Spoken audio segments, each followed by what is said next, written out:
Đi từ từ thôi. Quay tốt luôn hả? Ừ.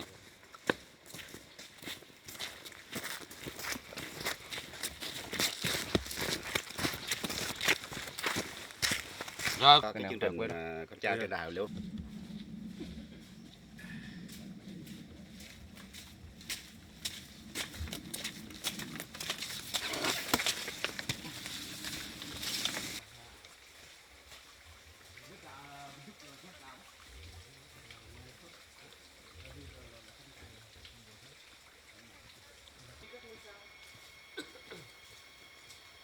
Sau này thành giếng riêng. Ngôi sao không chuyên. Giếng xít. Mà là xít thú.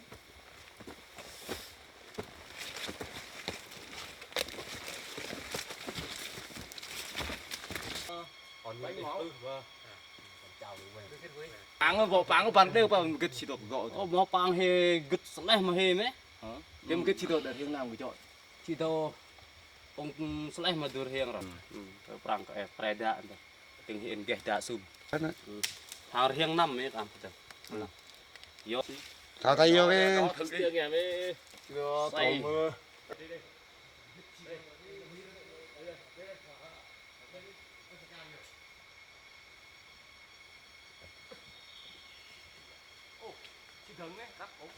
Ôi, chỉ đồ heo ngăn với, cao ya, lằng tệ, cái chi.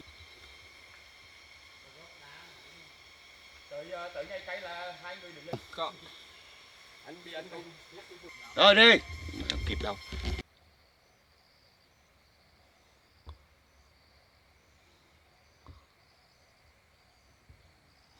Anh không lên tới ngủ cho anh em đâu nha. Lên cho bên kia thôi nha, đất mềm nha. Đấy, con đi. Không mềm. Mình có 8 người mình có ngủ đủ. Chặt mà. Các anh đã có ly có chai nước chưa?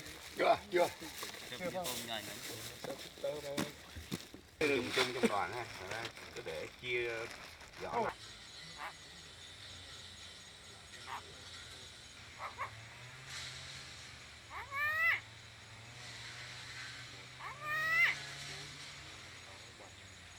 Chỗ này có 7 người làm rồi.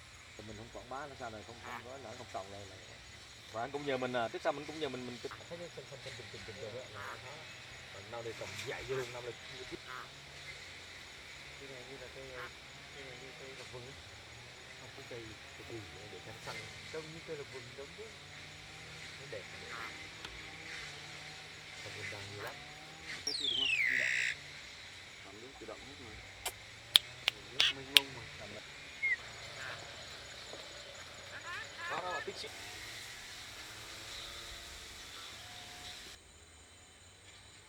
Dựng xong cái ví dụ Tập 5 cảnh 6. Khoái ly. Thì sáng sớm chúng ta đã trải nghiệm một cái đoạn đường rất là mệt đúng không các bạn? Rất là xa đúng không? Mà trong vòng đó 2 tiếng đồng hồ chúng ta đã tới được đến đỉnh núi Langbiang, một đỉnh cao 2167 m. Các bạn có mệt lắm không? Mệt lắm. Đây là một đỉnh mang huyền thoại, đó là huyền thoại Langbiang mà các bạn đã từng được nghe. Bây giờ các bạn có thể trải nghiệm và tận hưởng tất cả những khung cảnh ở đây, và các bạn có thể chụp hình ngắm cảnh toàn bộ thành phố Đà Lạt. Phía sau này là của rừng núi Đa Sa. Cắt. Cắt rồi mà. Bạn chăm luôn. Lại cái nữa. Các bạn đã từng được nghe, đã từng được kể qua những sách vở hoặc là những già làng người ta kể lại cho các bạn. Bây giờ là chúng ta đã tới cái độ cao là 2167 m từ mặt nước biển. Bây giờ các bạn có thể thoải mái chúng ta cùng thả sức mình và chúng ta cùng khám phá đỉnh cao nhất của núi rừng Tây Nguyên này. Xin mời các bạn chúng ta cùng trải nghiệm, chúng ta cùng chụp hình nhá. Chúng ta cùng khám phá cái gì đây nào. 1, 2, 3, yeah!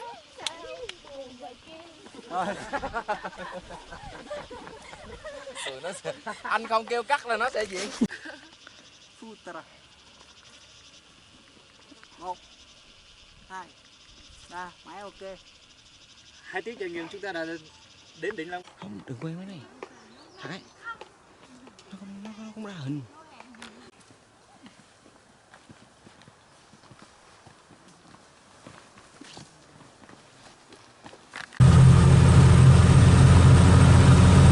Em ơi, ra gần tới ngã ba núi cao là gọi trước nha.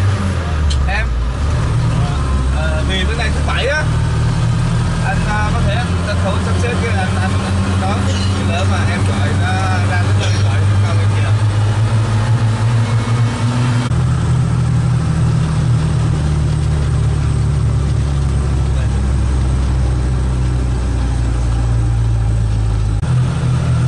Sẽ nào cũng sẵn sàng với nhau.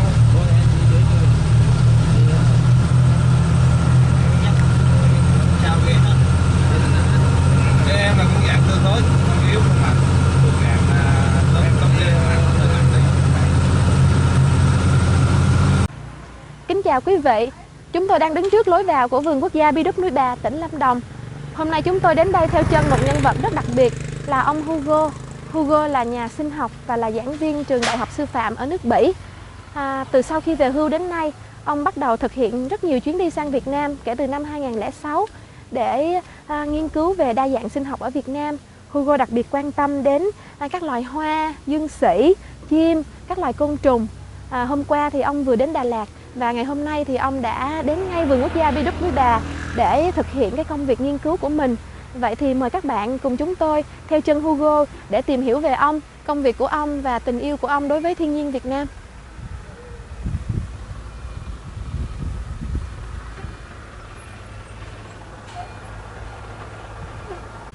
Kính chào quý vị, chúng tôi đang đứng trước lối vào của Vườn Quốc gia Bidoup Núi Bà, tỉnh Lâm Đồng. Hôm nay chúng tôi đến đây theo chân một nhân vật rất đặc biệt là ông Hugo. Hugo là nhà sinh học và là giảng viên trường đại học sư phạm ở nước Bỉ. Kể từ khi về hưu đến nay, ông bắt đầu thực hiện các chuyến đi sang Việt Nam để nghiên cứu về đa dạng sinh học ở rất nhiều vùng tự nhiên khác nhau ở Việt Nam. Hugo nghiên cứu về Hugo rất quan tâm đến các loài dương xỉ, côn trùng, hoa, bướm, vân vân. Và hôm nay chết mẹ rồi. Kính chào quý vị và các bạn. Chúng tôi đang đứng trước lối vào của Vườn Quốc gia Bidoup. Hugo là nhà sinh học và là giảng viên trường đại học sư phạm ở nước Bỉ. Kể từ khi về hưu đến nay, bắt đầu từ năm 2006, ông đã thực hiện rất nhiều chuyến đi sang Việt Nam để nghiên cứu về đa dạng sinh học. Ông đặc biệt quan tâm đến các loài chim. Hugo là nhà sinh học và là giảng viên đại học sư phạm ở nước Bỉ. Từ khi về hưu đến nay, ông bắt đầu thực hiện chuyến đi đầu tiên sang Việt Nam là vào năm 2006 và đã thực hiện rất nhiều chuyến đi qua Việt Nam. Hugo nghiên cứu về đa dạng sinh học và đặc biệt quan tâm đến các loài hoa, bướm. Xin lỗi em, cái này chị quên rồi. Kính chào quý vị, chúng tôi đang đứng trước lối vào của Vườn Quốc gia Bidoup Núi Bà, tỉnh Lâm Đồng. Hôm nay chúng tôi đến đây với một nhân vật rất đặc biệt là ông Hugo. Ông Hugo là một nhà sinh học và là giáo viên đại học sư phạm ở nước Bỉ. Từ nhiều năm qua, kể từ khi về hưu đến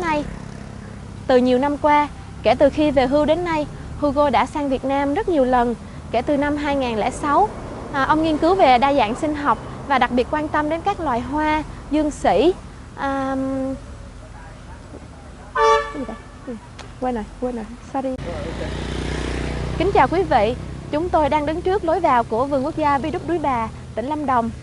Hôm nay chúng tôi đến đây cùng với một nhân vật rất đặc biệt là ông Hugo.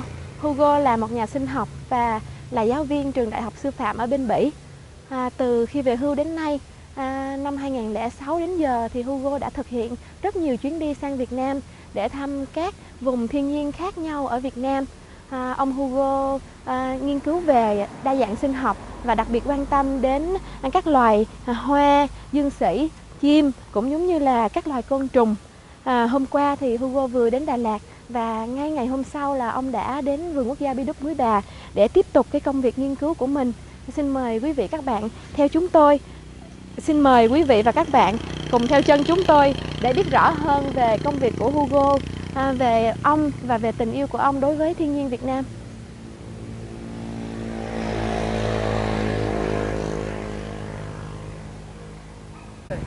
Kính chào quý vị, chúng tôi đang đứng trước lối vào của Vườn Quốc gia Bidoup Núi Bà, tỉnh Lâm Đồng. Hôm nay chúng tôi đến đây cùng với ông Hugo. Hugo là một nhà sinh học. Ông cũng là giáo viên trường đại học sư phạm ở bên Bỉ. Từ khi về hưu đến nay, ông Hugo đã qua Việt Nam rất nhiều lần. Được chưa? Result of an evolution over thousands, many thousands of years. But it can be destroyed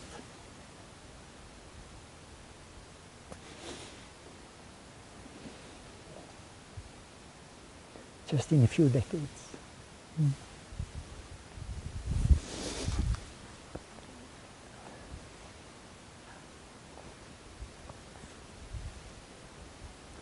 We will repeat this.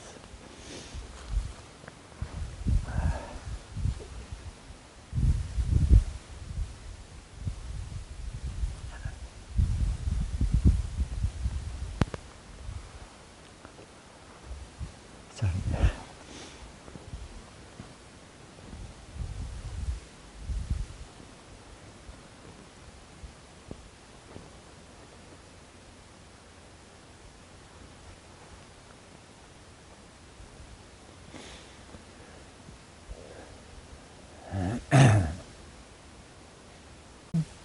Is the result of so many thousands of years of evolution.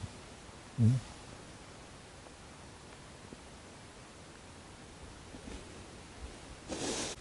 I don't have to start. Yeah. So there are two main reasons. The first reason is to see back my friends here, and the second reason is to continue my exploration in nature areas in Vietnam. Vietnam has so many interesting nature areas. I still have a lot of work to do. I like to come back to areas I've visited already, to follow up evolution, to go more in depth about some species, and I try to visit new areas each time, so to explore new nature areas. Anyway, I hope that Vietnam as a whole, it's not only the government, it's Vietnam as a whole, common people, everybody would get aware of how rich Vietnamese nature is and how important it is to take care.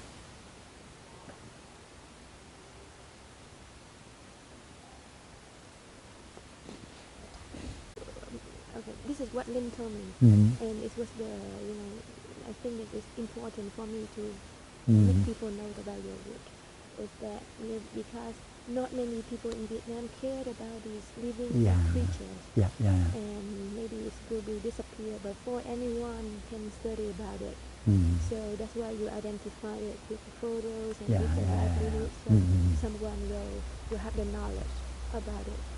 And if your name is these are so with pictures there are so many aspects. But indeed, so.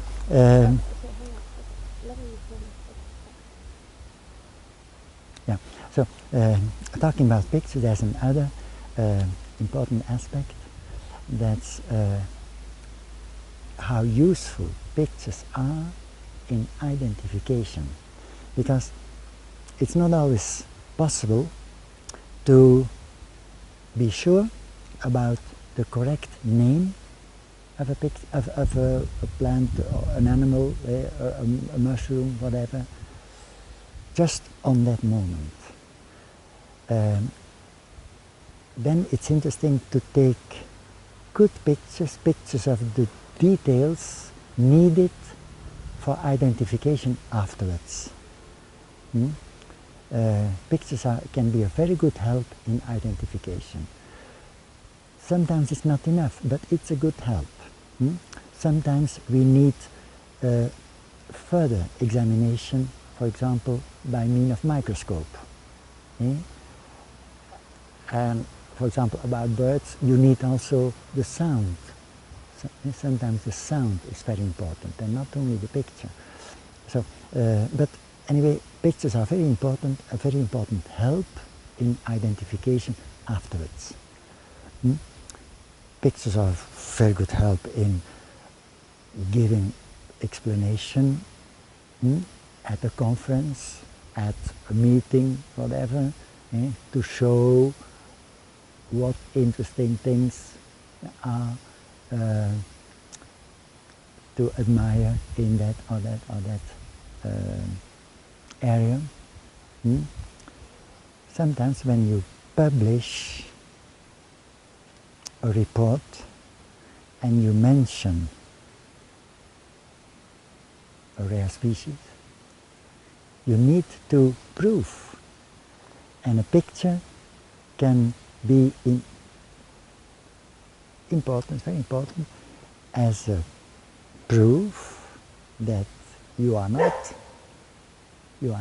talking nonsense, that you are not just talking what you wish, but what's not reality. So a picture is the proof that your observation is correct. Yeah. Of course, it's also towards a broader public.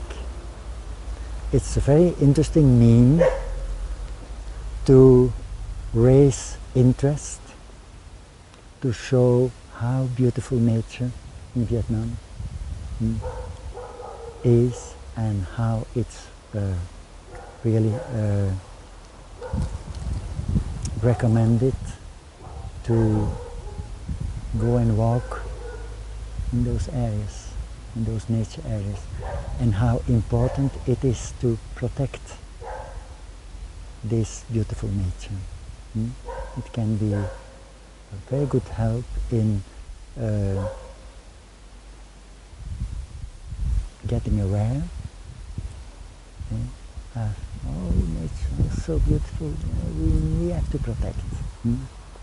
Very good help in protection of nature. Yeah. And to raise awareness about how rich the nature in Vietnam is. Yeah. That my students were familiar with nature, and a picture is not enough. So I went into the living nature with my students, and I tried to let them experience nature as on many aspects. But afterwards they need something to repeat, and pictures are one of the means of repetition. When my students had to study for examination, they can have no time anymore to go back to nature, but they have to remember, and pictures were an interesting mean, an interesting support to remember the reality while they were studying their curriculum. I like to avoid that they were studying just by heart without connection with reality. This is very important in teaching biology. It's not just theory, it's about living nature very concrete. So the first thing to do is to experience nature life, and then to go more in depth about theory, and to prepare an examination. Then pictures can be very useful to remember reality and to remember the content about that reality. This was my first reason to make many pictures. So as a help for study and to keep the link with reality. Another important reason to make pictures is in a picture you can put much information together, more than just describing in words. A picture is something that keeps so much information together in one piece.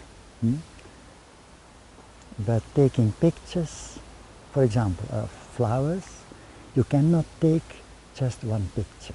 You need to take pictures from different sides, not only the flower, but also the leaves, also the stem, and so on, and eventually in different seasons, because plants are changing. So this is a reason to take many pictures. One picture is never enough. You have to take pictures from different sides and at different moments. You can take picture on different places. Some species come back in other places. Sometimes in other places you have similar species but different. Other species but similar. So it's very important taking pictures that you can tell about the picture, where and when it's taken. So the information about when is the picture taken and where is the picture taken is very important to conserve. So you can compare several places, you can compare several times. For example, when environment is changing, this is a phenomenon in the time. To relate with pictures, you need the time of those pictures. To follow up how an area is changing, pictures are only useful when you know when are those pictures taken. So once more, place and time are very important. And you need repetition, because one year is not like another. Things can change from one year to another. That's another reason to take pictures again and again. And you come to another area, different but maybe similar. To compare, you need to take pictures again, then you can compare. So the information about those pictures is useful in scientific perspective, and it's one of the elements to share with other people doing similar scientific work. So it's not just for me, those pictures. I want to share these pictures to the right people, not to people who think, oh, I can make money from these pictures. It's important that the pictures, and I'm a little bit careful. I don't share pictures without thinking. So it's important to know to whom am I giving those pictures, that there is no abuse. So it can so easily abused. Another reason to be careful with pictures is when you show nice things, maybe rare, maybe endangered pictures. People with bad intention who like to catch or to collect those creatures. It's better they don't know about, just to protect the place where these things are growing or living. We are very careful in spreading information about rare or protected animals, plants, and so on. We need to be careful about this, because too many people have bad intention and just think about money.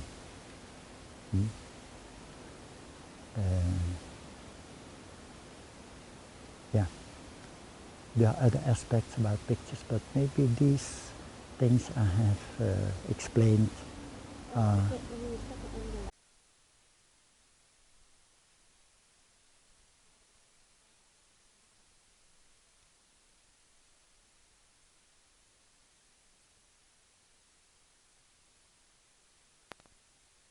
okay. It's okay, yeah.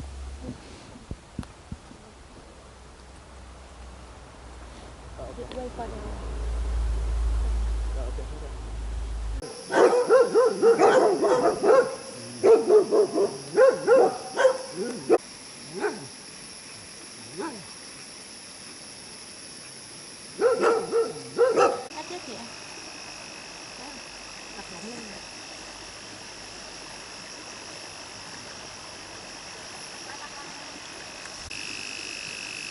Every time we put our motorbike.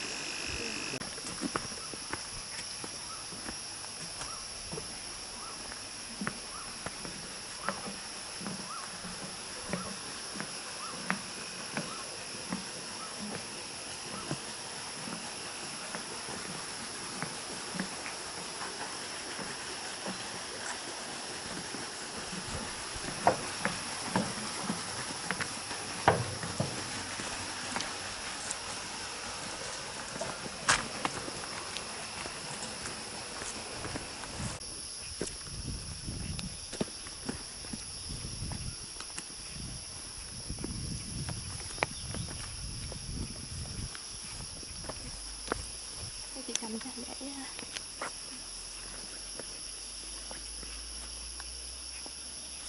mấy cái hồ nuôi cá này giờ bỏ hoang rồi anh. Không có đấy. Cái hồ tiêu gì nữa. Nước này chứ. Đẹp đấy.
Cái gì anh?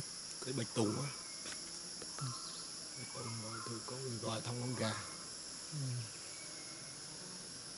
Cây này ở đây nó nhiều không? Nhiều. Đa số mấy loài này, khu này nó nhiều. Cái này cây to không à. Như cây này là khoảng bao nhiêu tuổi á? Cái này chưa rõ lắm. Rồi chưa biết.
Has more the color of sulfur. This is deeper orange, but the species I'm talking about is very similar, but it's not that deep orange color. But the drops are similar. You see the small drops Of water. on the other. Đây chị thích em rồi đó mình.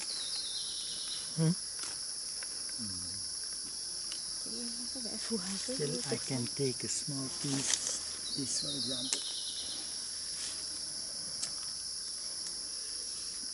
You see the much sun for a good picture.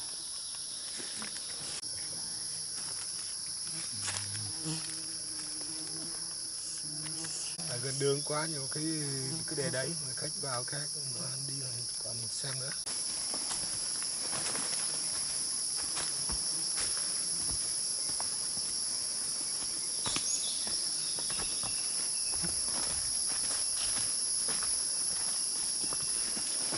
cẩn thận em.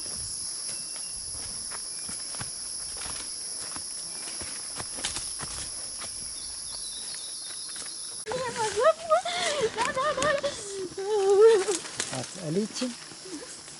Just a leech. No panic.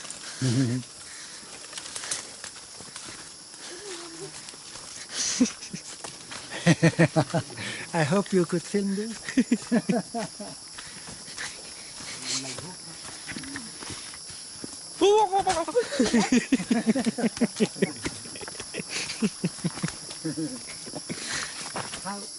How big was it? Did you measure?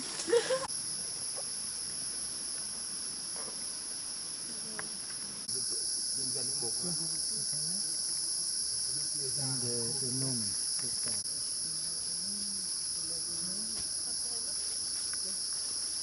Anh cái cây nấm đó tên gì anh nhớ ra chưa? Là một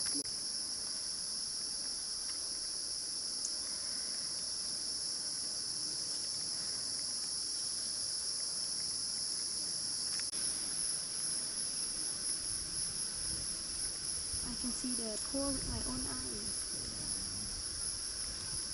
This is better. This is better.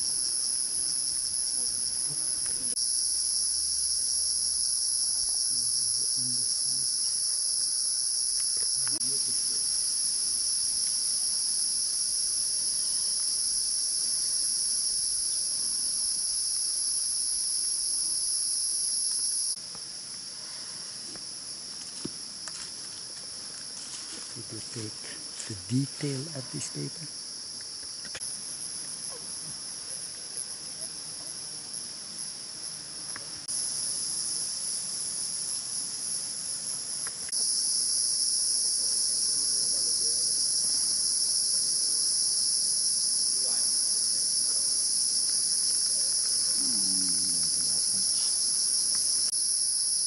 And then you are not sure. This is the confirmation. The score in row, not in this case in rows.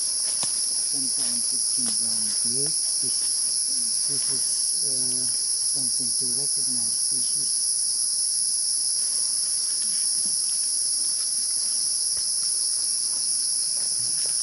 Okay. And I want. Yeah.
See the same fungi on the underside of them.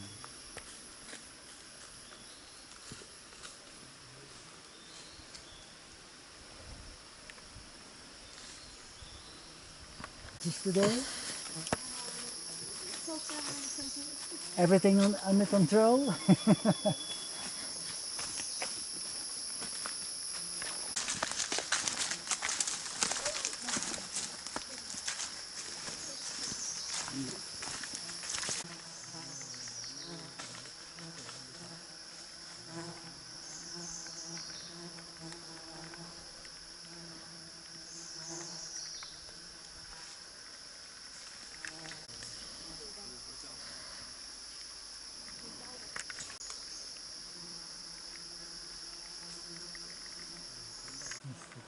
Have an idea how old is this tree? Wow.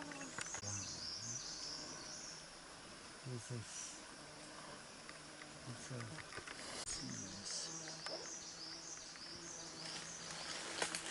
no, but very nice.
The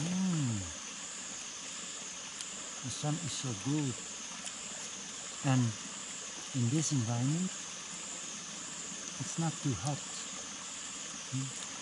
It's a cooling environment, so we can suffer the sun much easier than on the road.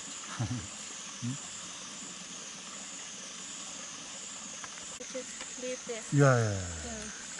Oh, you want biscuit? Yeah. Ăn bánh So it's not too sweet, a little bit sweet, but no, a little bit sugar is not bad. So I start with this. We have 4, so I divide it by 4. It's easier. There's a French proverb saying that you need to take fruit at the last place. But and listen to the birds. Listen to the birds meanwhile. I think it's a nice bird.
Cười đâu?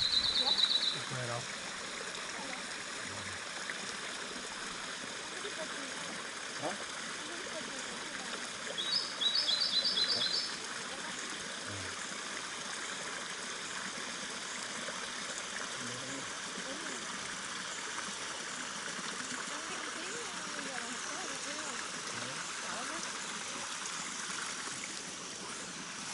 A nice place to take lunch.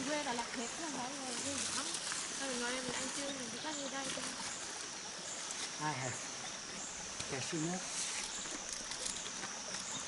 and biscuit. I have nothing this and children. I don't eat children. Anh ngồi xuống ăn nhanh tí ơi. It's a perfect place for to eat lunch. So let's share all we have. Yeah. So the biscuits, the milk. This is a full meal. But we have cashew nuts. We have water. Can we have the plate? The water. You have water enough. Yeah. So I can, when you don't have enough, still. Khó đi xa đấy. Anh lấy gì? Bà ông mà ăn vậy đó, chứ khó đi xa. Yeah. Still a little bit orange juice. And what do I forget? The plate for... Yeah. And the knife. For the fruit. Ông ngồi trước ăn. Chúng ta chỉ rất hết.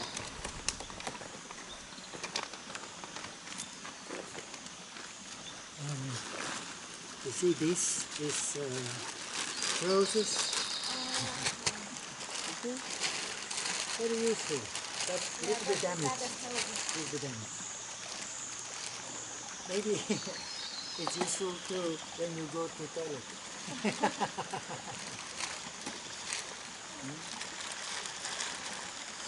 In Bakma, we needed this just to keep warm. Because we were walking in the cloud the whole day, and there were people who really were dying from cold. Yeah. You need to be prepared.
Important to take good pictures of living insect like this,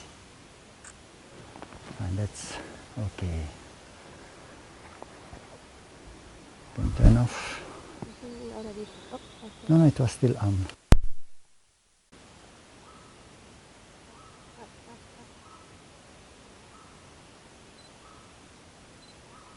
It's nice. Yeah, it's a very good picture.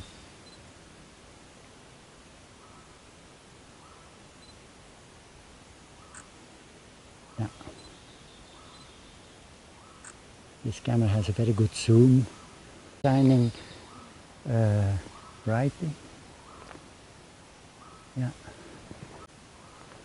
I expect we will see more examples of these butterflies when we continue our work.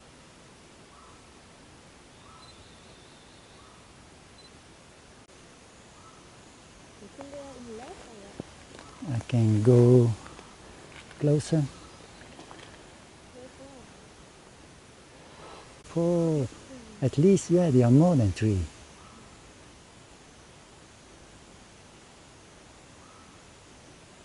Of streaming water. And you see, there are so many. It's along streaming water. So the reason why we see pictures of those along water is so interesting for many creatures in the water to see easier in the water, but also around and above the water. And there's a group of very interesting animals that really like this area and that's active when the sun shines. Without sun, you will not see that much of those animals. And I'm talking about dragonflies. Dragonflies are a very interesting group of insects, a very important role in nature. The adults and the larvae as well. The larvae are living in the water and stay underwater all their life. And this can be for more than a year.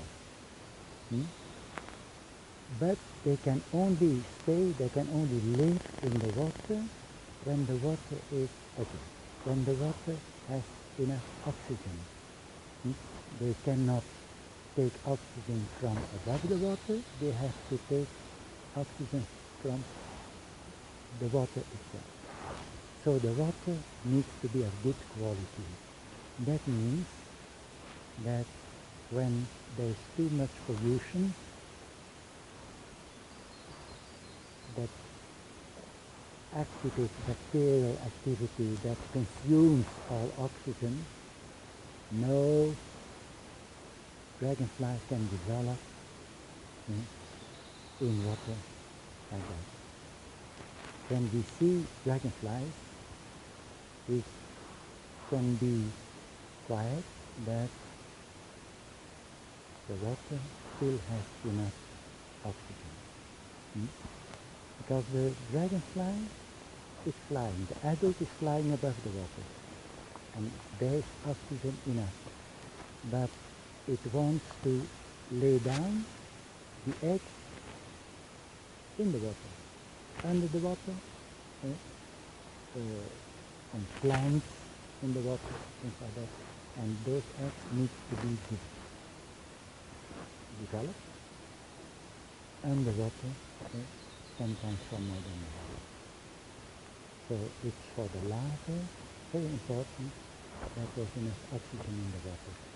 And water without oxygen, you will not see so much, even no dragonfly. It's what we call an indicator species. No larvae of dragonflies, maybe there's a serious problem with that water. Not enough oxygen. And when you don't see the adults, there are no larvae neither, because the adults have to let down eggs and then to develop the larvae and to link to the adults. Both larvae and adults are eating living animals in the water. So I refer to the food chain. The larvae in the water are living from smaller invertebrate animals. But, for example, fish like to eat larvae of dragonflies, also other water insects that can be eaten by fish and others. So you see, this is the food chain. And when you take away one element of the chain, there's a problem for the next step. And the adults as well are chasing on flying insects. Dragonflies are able to fly so good, so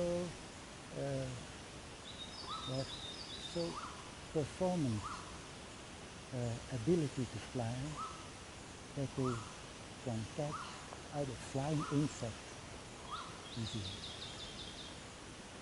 Birds have problems in catching dragonflies, but there are some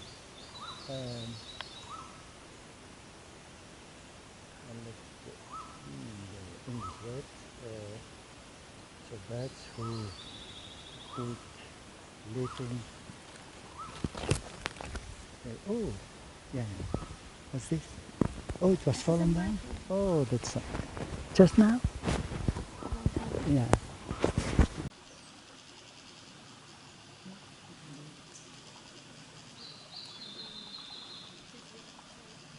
Okay, em ơi. This is an interesting group of I've seen one also in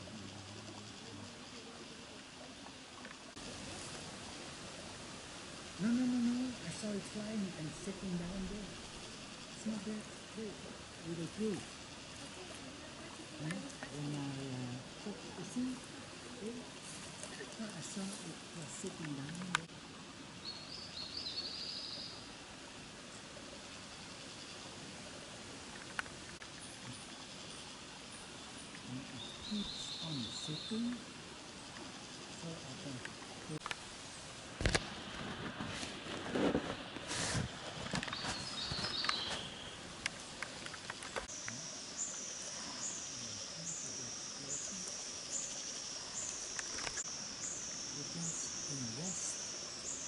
Spreading the wings horizontally and vertical and vertical.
I remember and I wanted to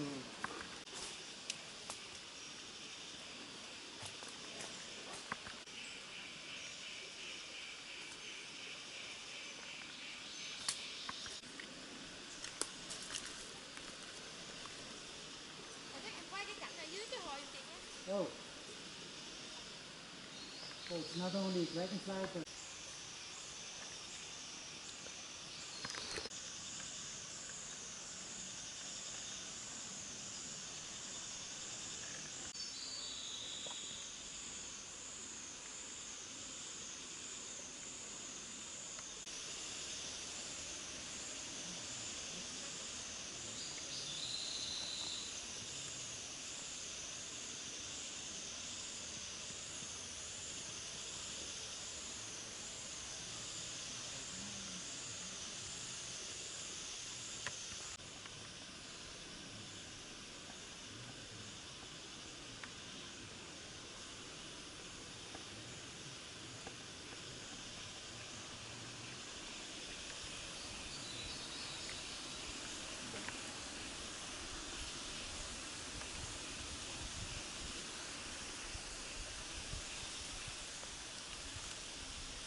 how you know you can continue going the cut clothes at different places.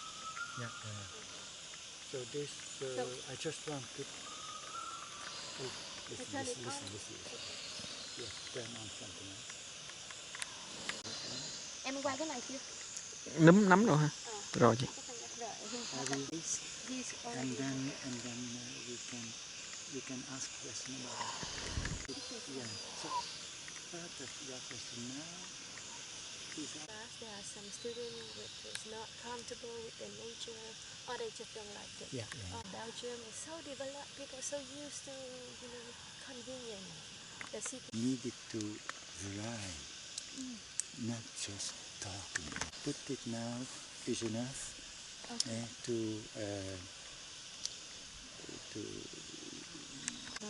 students need to do action, to do some activity when they are on the field trip. So it's your joy to just explain it. So maybe you can also give me some quotes for that. It's off now. Okay. Just to So you want to explain? you the clip. Okay. So this we take this with no. We take this afterwards. But I was telling, so it's not a shame. Or can you start it over because for the quote is Yeah.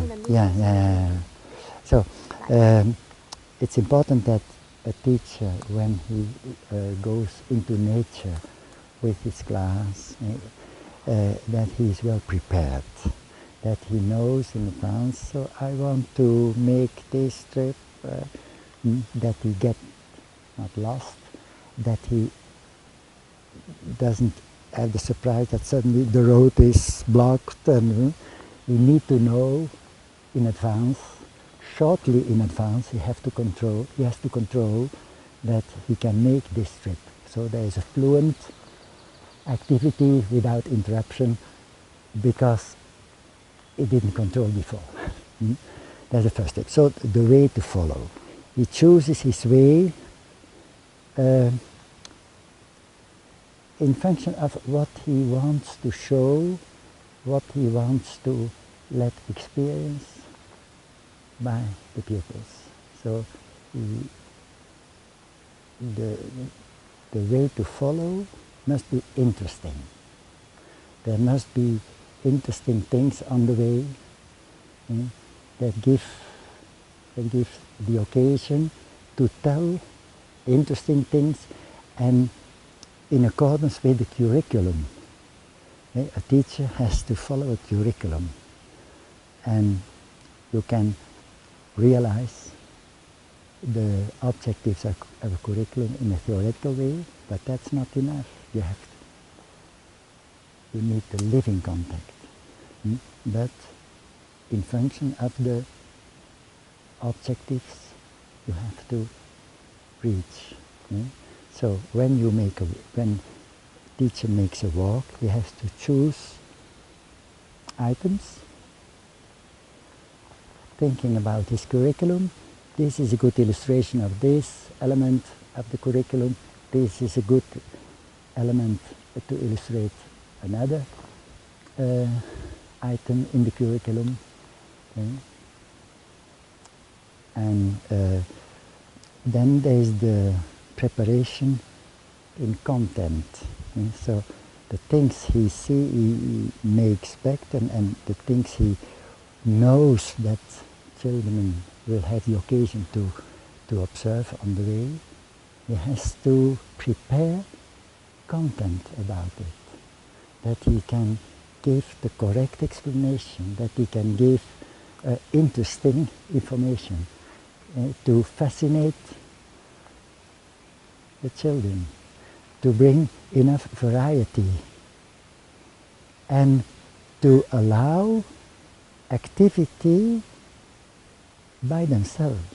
Children don't like just to listen and to look and listen is important. That's not enough. Children need some activity. They need active involvement, but this needs to be prepared. So it's to have a meaningful activity in nature. needs preparation. And anyway, children will ask many questions. And some of those questions are unexpected questions. And it's not a shame that a teacher cannot answer all questions. It's a shame when he goes out with the children without preparation, unprepared. It's a shame when there's a question, he don't know the answer, but he gives an answer that's maybe wrong. That's a shame.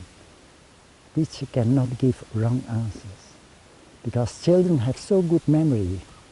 They keep that wrong explanation maybe for their life.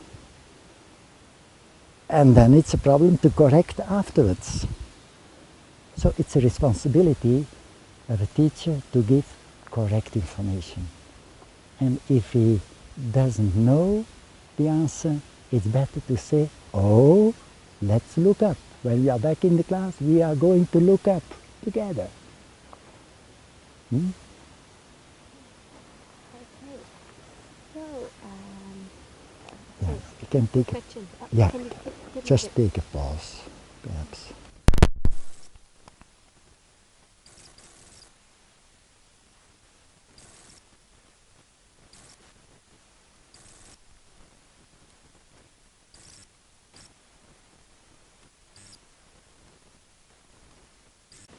For example, imagine if you take your student go with you on this trip and facing this, what will you do to inspire them, their creativity, their imagination, just in a situation like this, in a context like this? Yeah, so I will tell just the same as what I've told now.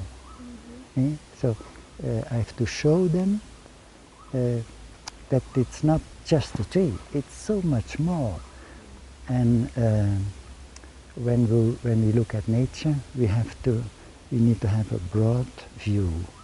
There are so many interesting aspects, but the artistical aspect is one of those aspects.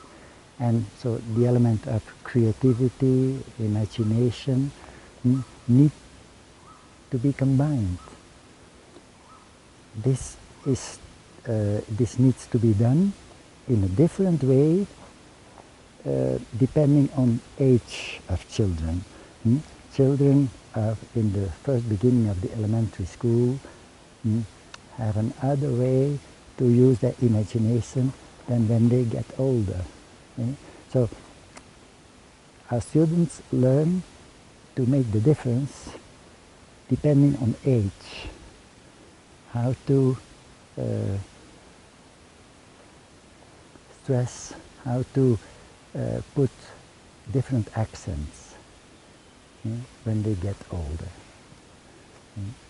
So when the imagination is very important at young age, when they get older, you go more analytical.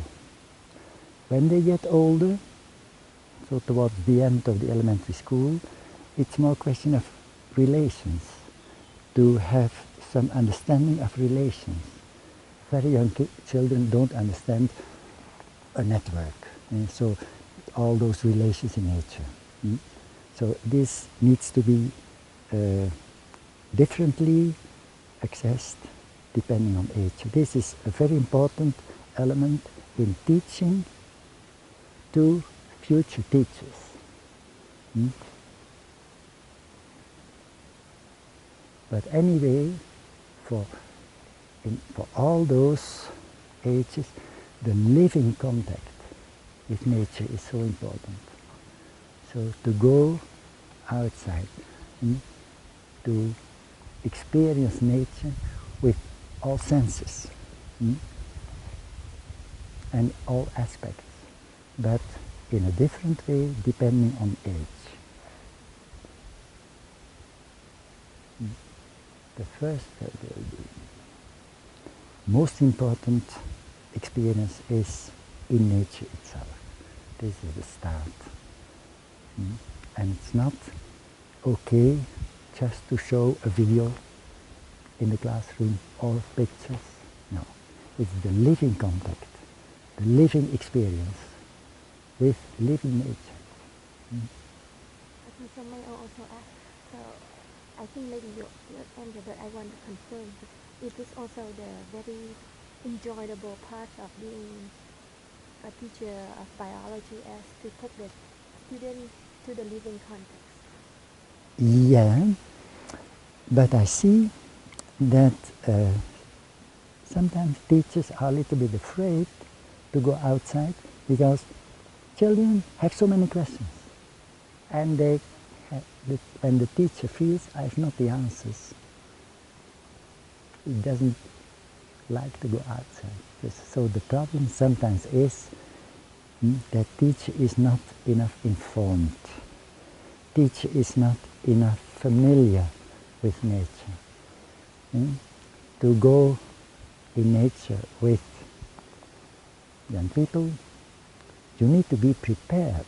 You need to do effort, to be well informed, to know what you are going to observe. So you have to prepare the trip.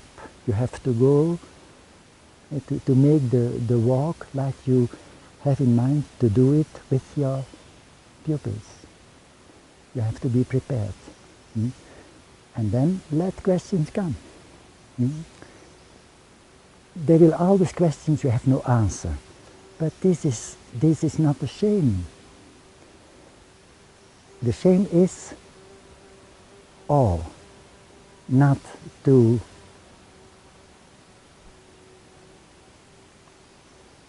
a wasp, very nice insect.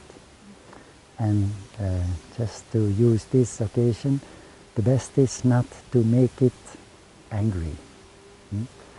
You have to observe and try to avoid to make it angry, because then it gets aggressive. And there is another insect on your, so just be kind towards the animals. Maybe we are in the neighborhood of a nest, then it's better to leave. Because more and more wasps can come. So that's imagination. And this is something of lichens on a tree on our vertical walk.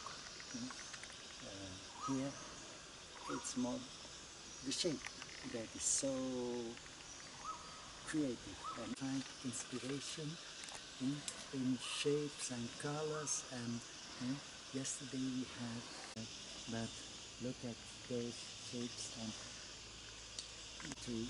In fact, it's not just one tree; it's a collection. It's another accent. Okay, so Yes, you just link with art here.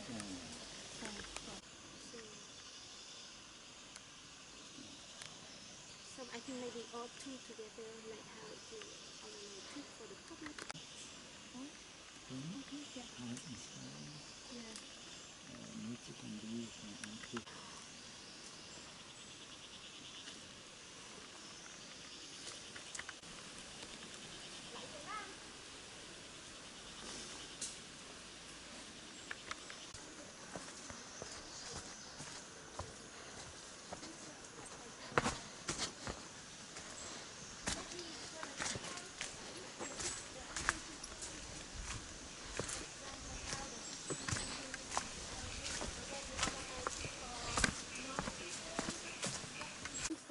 Of course, but I have to take that chance.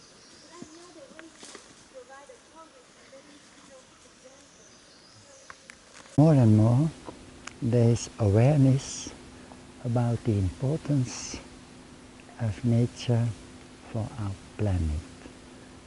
Our planet needs to survive, and our planet will not survive when we continue destroying nature. So this awareness makes people already more interested in all about nature. So this is a question of to survive or not to survive.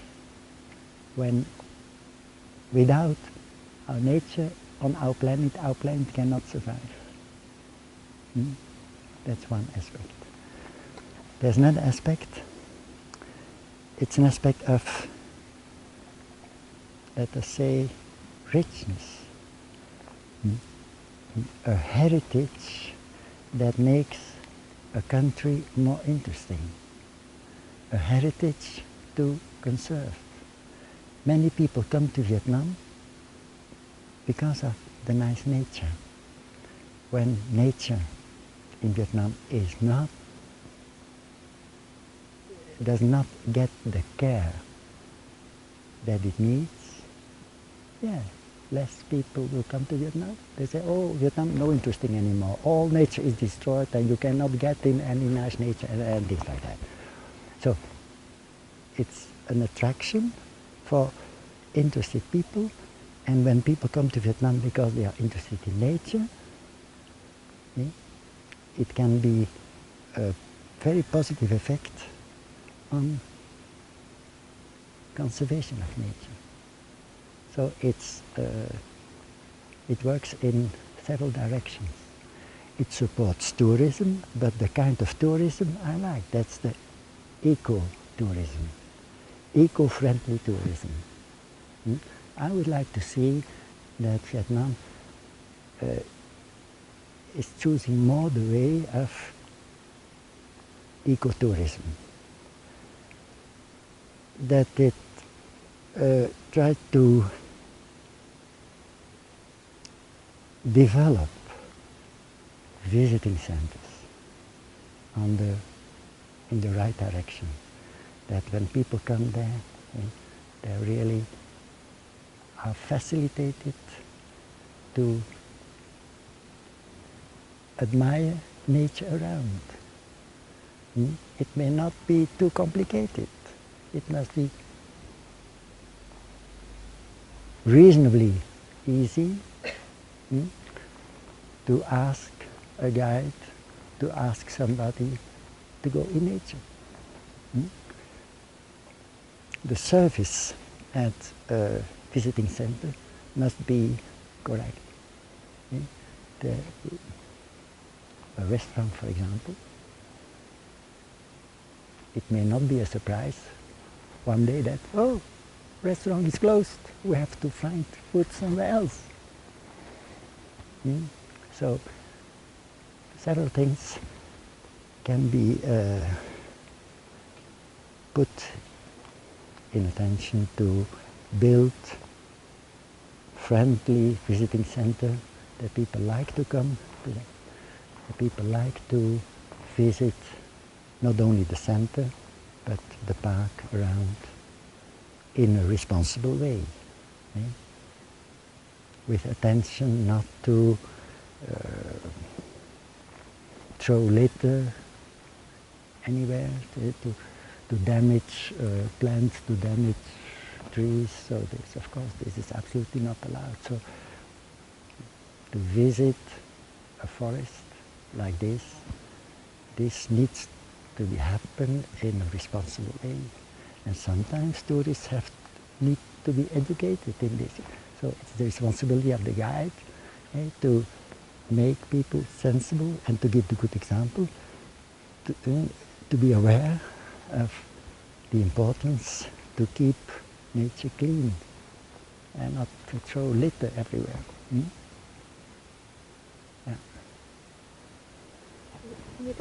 Nature just in free time, when you have free time, like other people do other activities when they have free time. So it can be just a choice, how do I use my free time?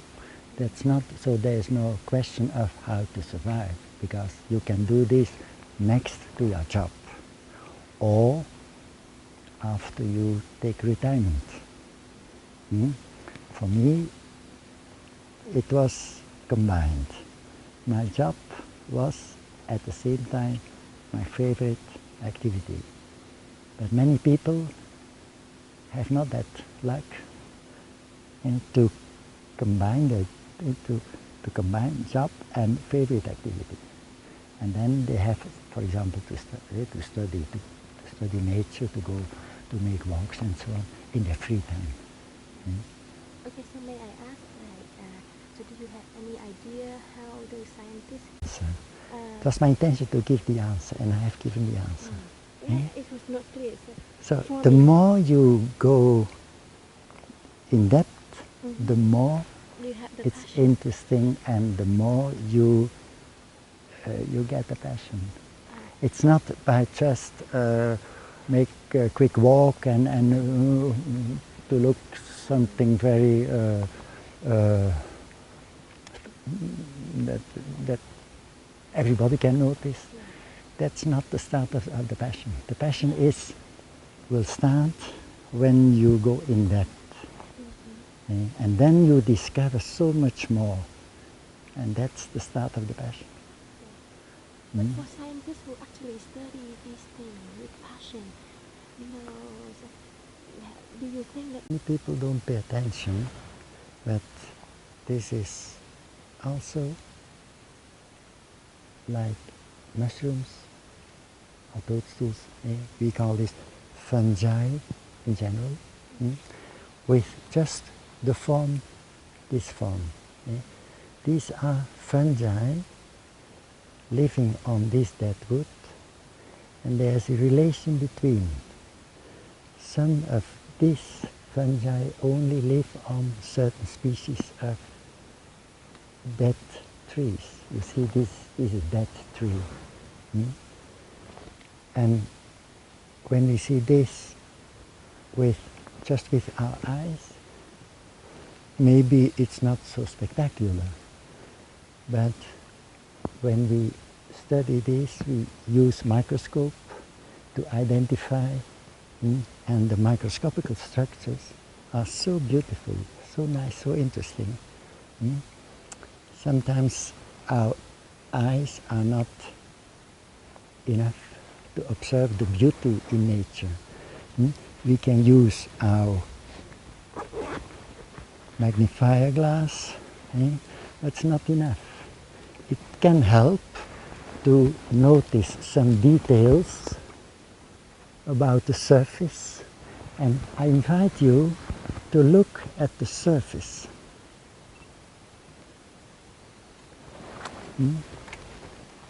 So look closely to the surface, and you will notice some interesting details. there are poles there? I suppose, or is it something else? I can't tell what is that. But it's you see, it's a very fine structure. Yes, it is. So, and this Consistent. this group of fungi is divided in several families and genera with different surface, with different fine characters. But what you see with the magnifying glass is just the beginning. You need to put small piece, very small, smaller than 1 millimeter, on a glass to examine under microscope. And then you can go further in identification. And it's so nice, those microscopic structures. And really, so it's all this that give you some passion to study. The more you go in depth, the more nature is so passionate. So, yeah, so can get a real passion. Got so nice, so interesting, and the more you discover, it's all so wonderful world. Here you see this. It's the same. It fell down. Normally, it's growing on the underside, like here. So the underside, not here, but here. Because fungi produce spores, very small cellules, that need to be spread that need to be transported by wind. So it must stay dry. This is important when you make a walk and you observe this. When you put it back, you put it with this to the underside. When you do this, it can be the end. So this is better. And so we lay down. So to discover this, sometimes just you need to turn, because on the other side you don't see always. You have to turn to discover these fungi. Yeah. Okay, so may I ask, especially your future?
What is on the side?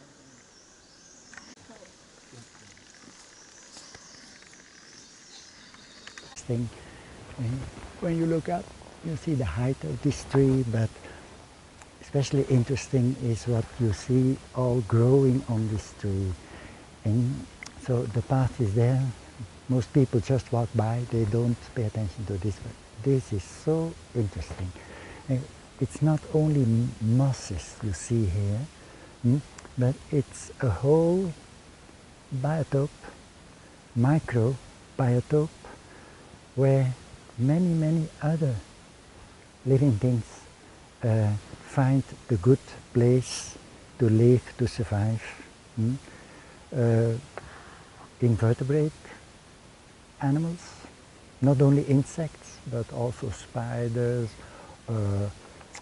and other groups of invertebrates.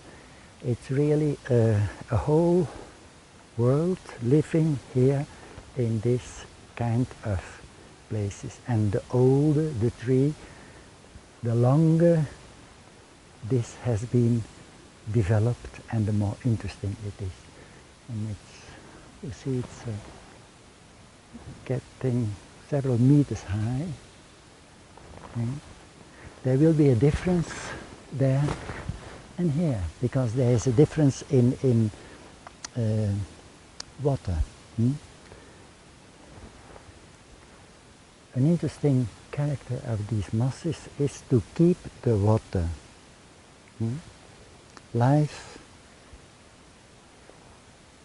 is normally connected with water. No life without water. So, and the interesting effect of mosses is to retain the water. So this place is staying humid enough in changing conditions to survive, to let survive all those other animals. So why invertebrate is important? Yeah, you see the most of the living creatures here are invertebrates. It's a whole living part of the forest. So it's connected with other life in forest. When you only see the vertebrate animals, you miss so much. Much more species are invertebrate animals. And they are interconnected. And when you look at the food chain, invertebrates are very important also for vertebrates. When you look at which animal is eating which animal and you follow the food chain, there will always be, from plants, before you come to vertebrates, many steps before. And these are, for a big part, invertebrates. And the whole network of relations need to be respected. We cannot remove parts of that network, we cannot remove parts of that chain without damaging the whole harmony, without damaging the whole system. And also vertebrate animals and even mammals will be the victim of destroying the lower animals because they are needed for each other. For the next call, do you want for the next call, do you want to be somewhere else and then you do the next call? Yeah. Maybe like about how people will be how to inspire people to appreciate that. Take your time here. Yeah, it's fine. But yeah, so this is okay. This is okay. Yeah. I have to turn off now. To turn off. Yeah. Where to turn off? Here. So about this.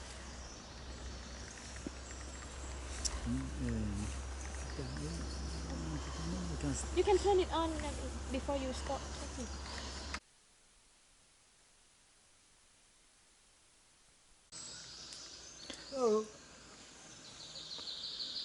Chị Vân ơi. So we have to stop here.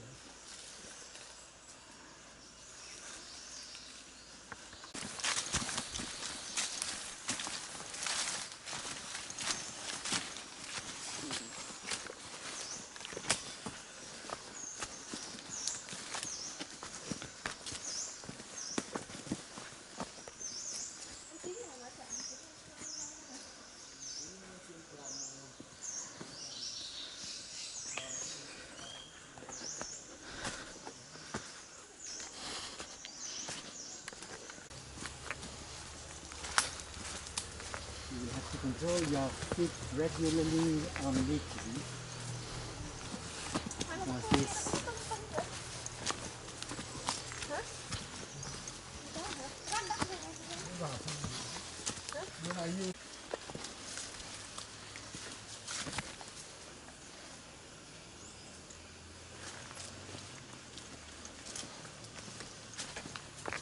Nowadays, a ranger station. Does it belong to the same activity, or does it just belong to the Bidoup Núi Bà part? So, is there a difference between rangers working for Bidoup Núi Bà part and the rangers working this way? Is there a difference? Let me ask you, but from what I know it's different. Chú, vườn quốc gia Bidoup Núi Bà là riêng đúng không? Chú là làm cho ban quản lý rừng đặc dụng Bên chú là ban quản lý rừng phòng hộ rừng Lâm Viên là chủ yếu là cái vùng đệm của vườn quốc gia. Vườn quốc gia là cái vùng lõi, còn vườn quốc gia ở trường thuộc tỉnh, còn chú là trường thuộc huyện. Okay, so it is different. And the police office of the commune will join us. It's applied and if we lack of personnel, then one can manage two. And at the commune, they are really convinced about the importance of their job. It's fine. And so you say situation in this commune, Đàng commune, is rather unique. So it doesn't.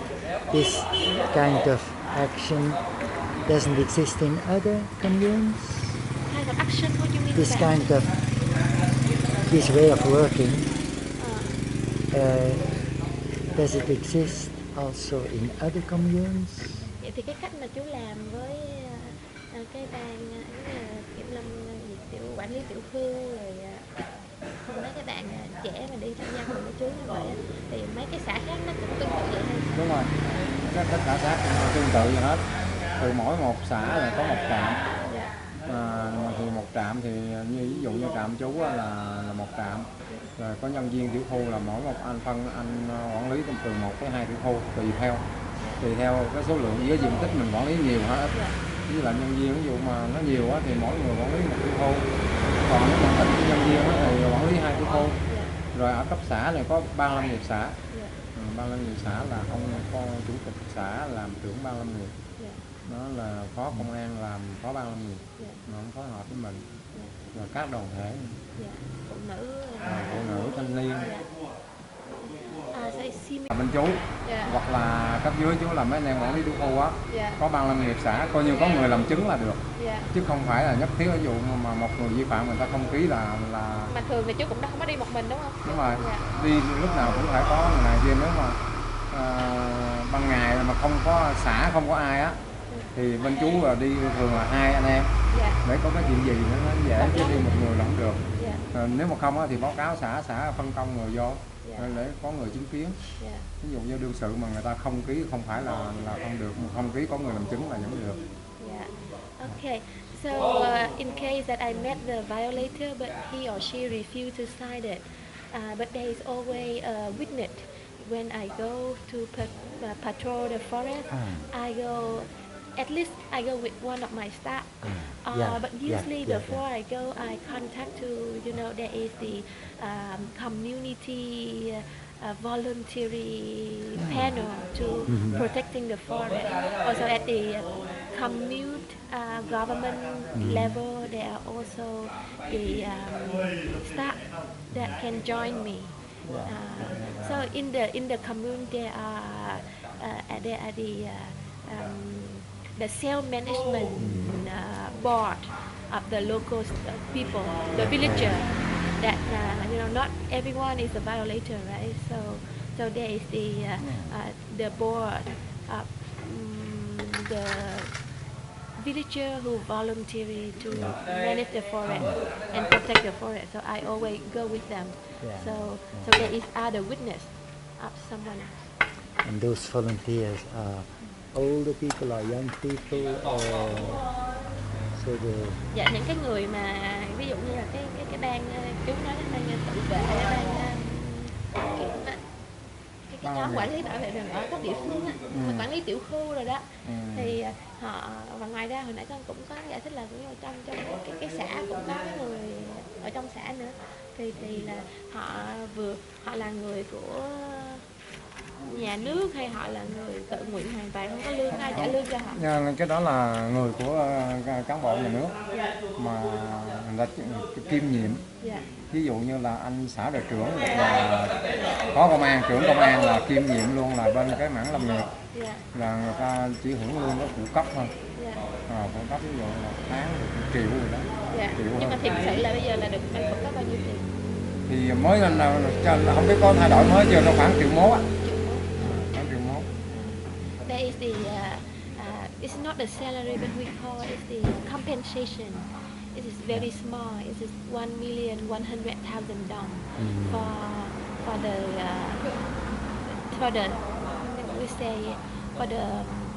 for the person who take that responsibility to watch out the forest and to join me. So it is hard, like it's not government staff, but they work for the commune district for something else, but they volunteer to watch the forest for us. And so that's a small amount of money for their work. Yeah. My question, maybe it was not clearly spoken. So it was about the age, not the wage, but the age of I the forgot to volunteer. ask that. Yeah. Thường là cái người mà tham gia vào cái nhóm đó đi tuần tra với chú hoặc là cùng với chú, vậy là họ khoảng tuổi họ có bao nhiêu, già hay trẻ, bao nhiêu? Trẻ thôi, thì khoảng chừng 30.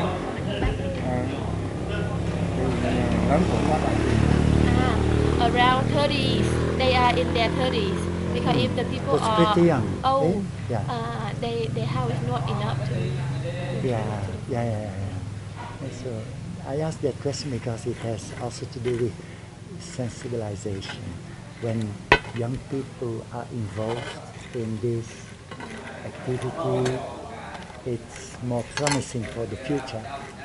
Okay? Ông hỏi là bởi vì ông nghĩ là nếu như mà người trẻ tham gia vô nhiều thì có thể là có hy vọng cho tương lai, yêu cái rừng, yêu thiên nhiên. Bởi vì ở đây là mấy người già người ta cái kiến thức người ta không có, cho nên ví dụ trong quá trình mình tham gia làm việc mà vận động người dân, người ta không có cái kiến thức cơ bản để người ta truyền đạt cho mấy cái người vi phạm.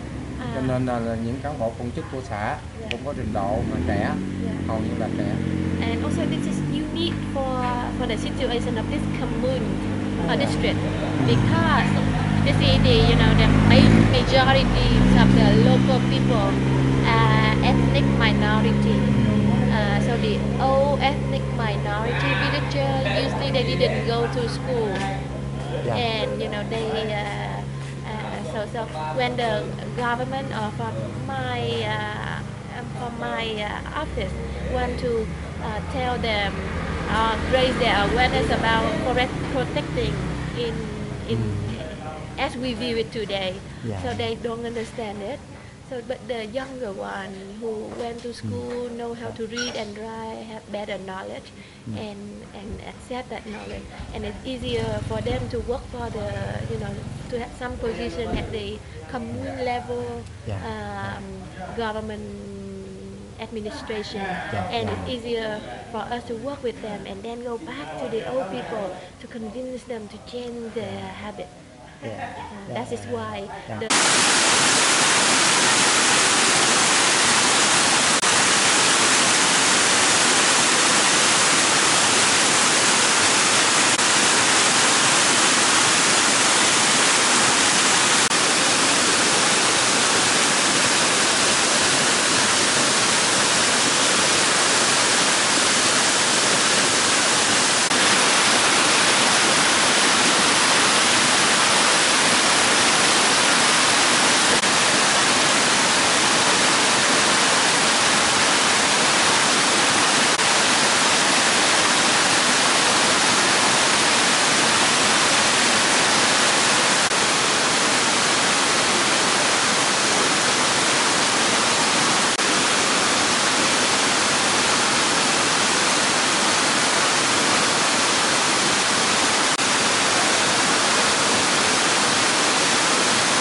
a mushroom to know if it's toxic or not.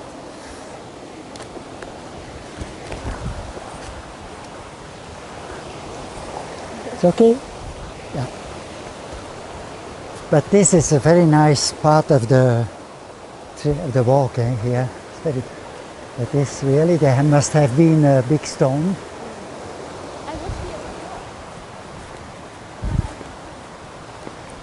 A center for, a call center for, do also microscopical examination.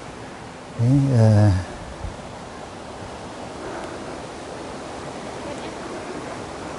and we work a question of life or death.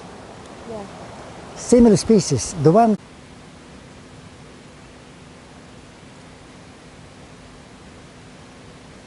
Yeah. Okay. I have to go forward. Yeah. It's getting a little bit dark, but I put the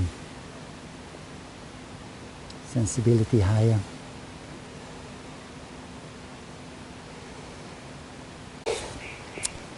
Then we need the size,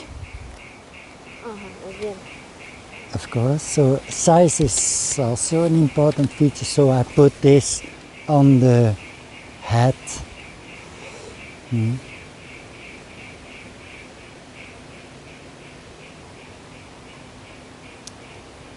here you see it's with millimeter, the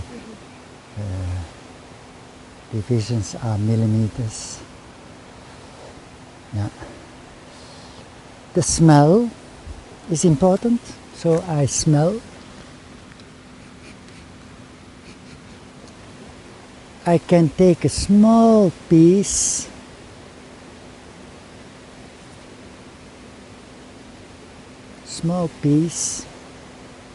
to have better smell, but there's no special smell. In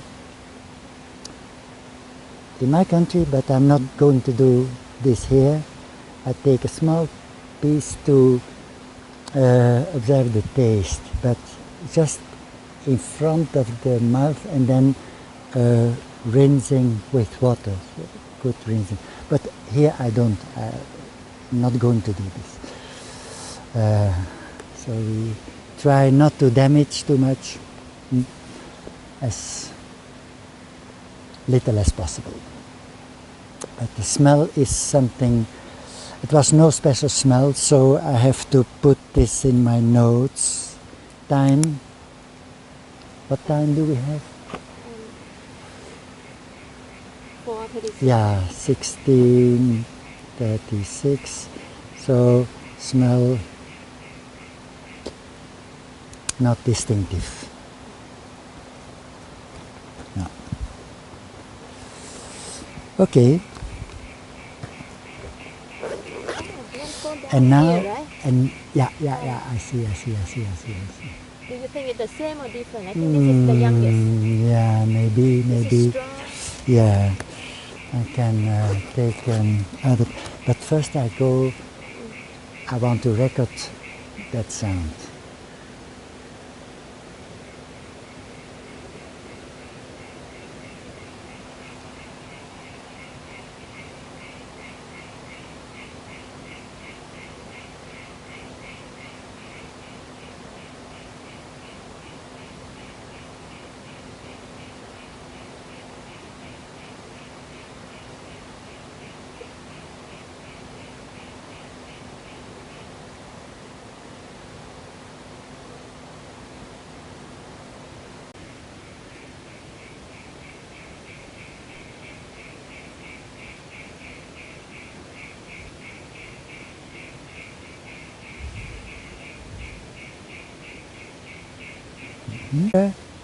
Oh, I don't need a picture, so it's better without. You see, so you see the lamellae. And I take a picture of the lamellae. Okay. In the back camera. Okay. I need the second one. So here we have interesting creature, a mushroom, and we have to pay attention to all details above. So we've put the details in the picture.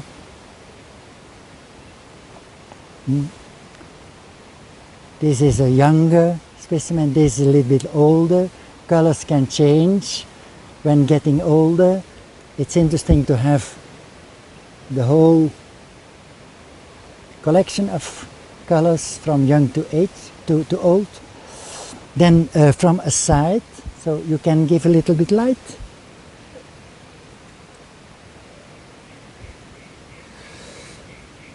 Oh, yeah. Yeah. So from the foot, we need the details of the foot. Yeah.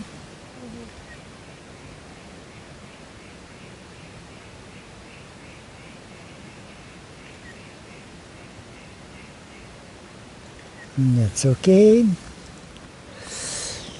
You see, there is no. Yeah. This is similar, yeah. And it's important, I see there is no ring around the stem. This is an important feature for some genera, like in the genus Amanita. Normally they have a ring around the stem.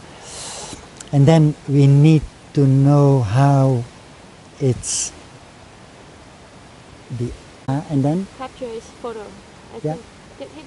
The third one is chain camera. So which button is to take the Capture. picture? I Yeah, think the that's set. it. Yeah. Yeah, you can put it back and start it over. Mhm. Then you take the photo from And it. Trong những hoạt động quan trọng nhất, can you turn on the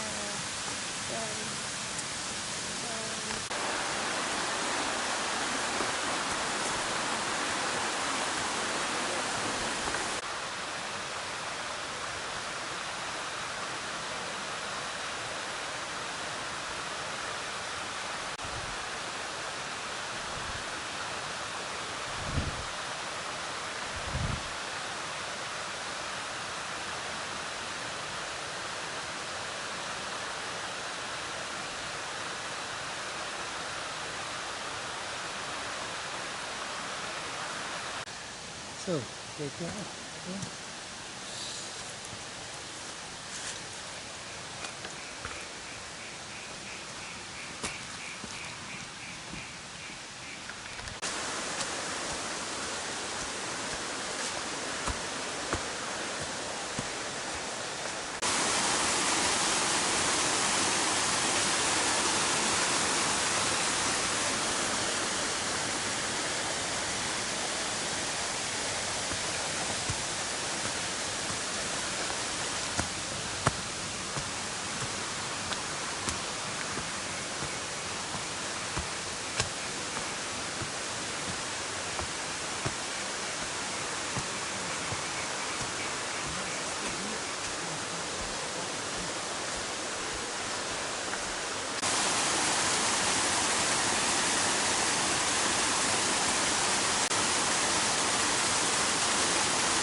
Looking to the right.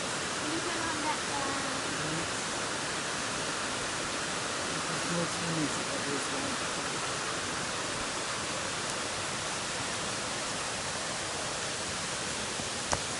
There's a lot of colors.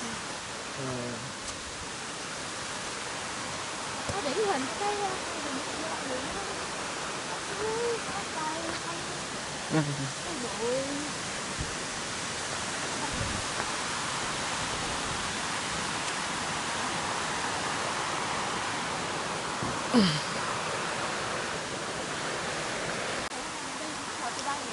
Đón gì? À.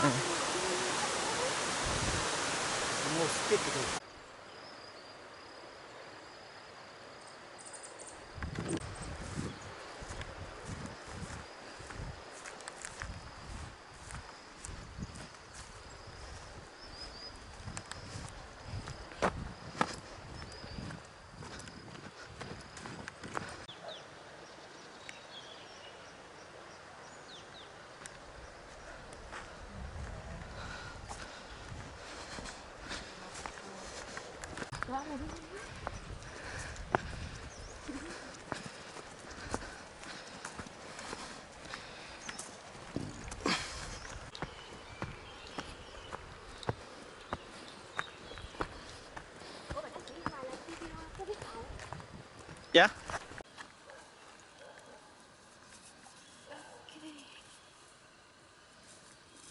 Mình tiếp tục đi, cái nào mà bạn phỏng vấn đây không ấy mình bắt về ngồi trong nhà mình.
That can be at short term interesting for the fish production, but damaging for the environment.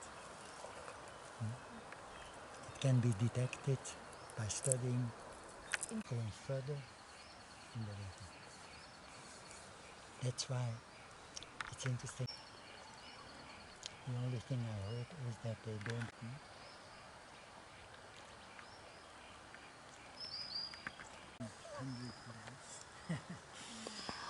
And when it gets colder, underneath that,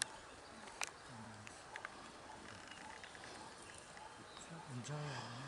So this is interesting to show the viewpoint.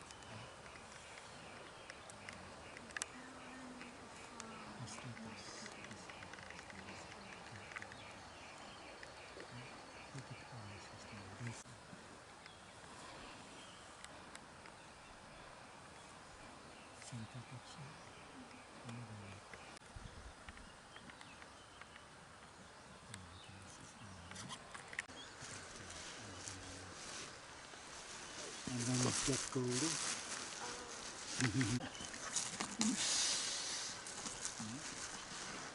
you can put the pieces and the box for the medical first aid. So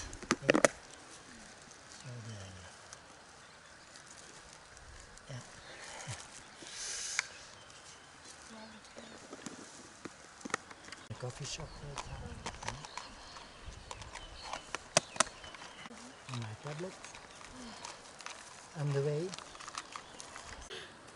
They even scissors because This is tap, white yeah, I had no What do idea. you use this for? Yeah, it was not on the right place, but I had no time to put it in the right place.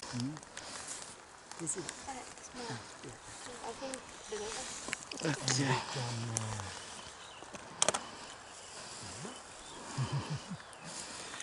And we can if you can piece of milk.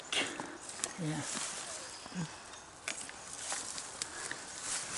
And I have some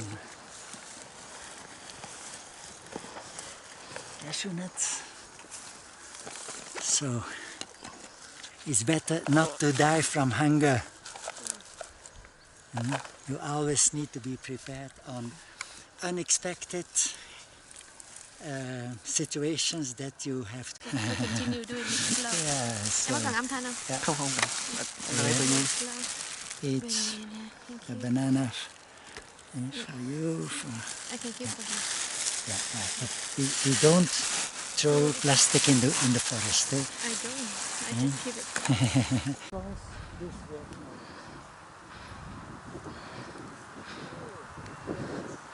Sương. Ông nói là khi ông tới gần ông quan sát mà ông thấy là cái này là do cái cây nó phình ra. So it's a wild growing path caused by something that has invaded the plant. Thì một cái phần của cái cây đó nó. You recognize these are the needles, the small stems of the plant itself. It's not compact. And It's small little. so yeah.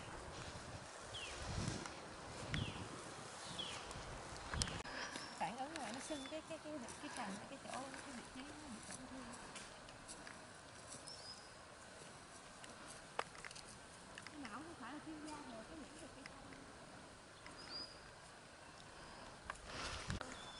vật đó nó đã chích vào á. Một là cái tổ của con gì đó, mà hai là một con vật nào đó nó chích vô cái cây đó, là cái cây nó phản ứng thì chắc là nó chích vào cái. It's in English, we can any English translation. I would rather think about the second possibility that it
yeah.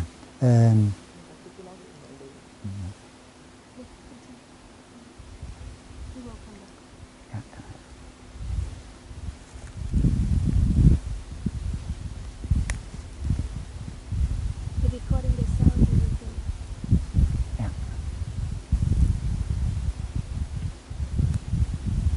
So what is your plan to use the photo that you took from many trips? Yeah, the pictures I take have many functions. First of all, it's like a notebook. Okay? You can describe, you can write down how plants, animals, insects, whatever, have as features, but it's more easy to take a picture than to give a description in a written way. So it's easier, it saves time. Pictures are important to help identify afterwards. It's not always possible to identify, to recognize, to know the name, and especially here when I'm in Vietnam, so many species I don't know, so the only thing I can do is just to put all characters, all details in pictures, and then I can use these pictures afterwards with the necessary books to look up. So it's a help for identification. It's a help also to prove the reality of an observation. So when we mention, when we publish, mention in broader sense, an interesting observation, yeah, you have to prove. So, and pictures can give the confirmation that that species indeed. Otherwise, yeah, people can say everything, and often it's just not correct. So to just as a test, as a to prove that this observation is done in a correct way. When we publish, we need to put pictures to not only to illustrate, but also to get confirmation that's the right identification. Pictures are also useful to compare over longer time. So I come here now, but I came here before several times. I can compare pictures. Sometimes species are so similar that you need additional pictures, and it's better to keep pictures from earlier explorations to compare. So after identification is done, after publication is done, we don't throw this material away. It can be useful later as to compare. Or to make more complete. Sometimes you are lucky to see many species, another time they are just, the circumstances are not so good that you see less. Then the pictures of several occasions can be complementary when you put them together. So there are so many reasons to keep pictures, also as didactical material, to teach about nature, about species, whatever. Anyway, you can go into nature, but you cannot always go into nature. Sometimes you have to give your explanation in the class, or at a conference, or at a meeting. Then you need those pictures to show what you are talking about. And pictures are, in fact, also useful to share. So there are so many destinations to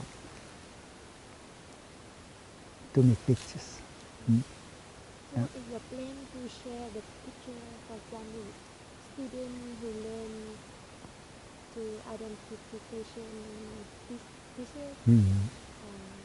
How can they access it, and how can they use the photos and improve their identification skills?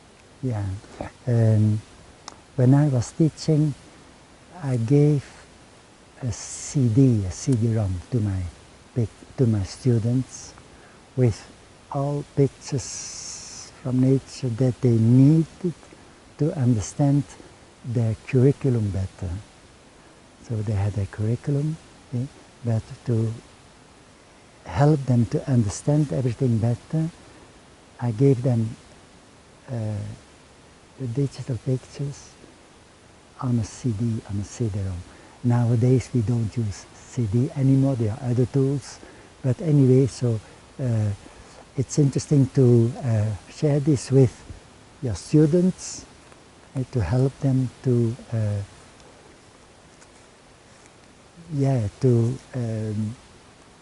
don't lose the reality out of their attention. When students sometimes just try to learn by heart, it's not enough. They have to recognize reality. For example, at examination, I showed them living material, but to be prepared, the pictures I gave them on the CD-ROM or on the website can be, the way can be different, but it's about sharing digital pictures. So this can help them to study not just learning by heart, but in connection with reality. So the pictures can help to keep connection, to keep connected with reality. It's not the reality completely, but it's at least better than just words and just text. So how many of your students important to come? Yeah, so it's so important to come on the place, on the site itself where living things are growing, and not just showing it on a picture or on a video. When you can hear all those sounds, the water, the birds, the wind, how the wind is going through the trees, in combination with all what you see and the good air you smell. This cannot be put in a picture. You have to come in nature and to enjoy. And for many people it's so relaxing. When in the city, or let us say in a situation like in a city, so noisy and so busy, sometimes people don't realize how this is undermining their system and how they can get better just to come in an environment like this and to enjoy this peace, this quiet environment.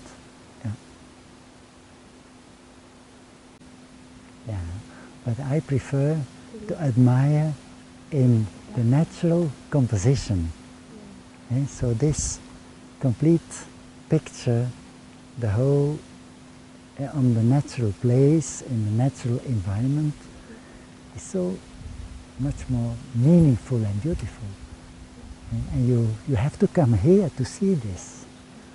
And it's quite different to admire this on site, coming here, than just look at a picture. Only a picture is not enough to reproduce the reality. So, and this is important in education. It's not enough to show pictures.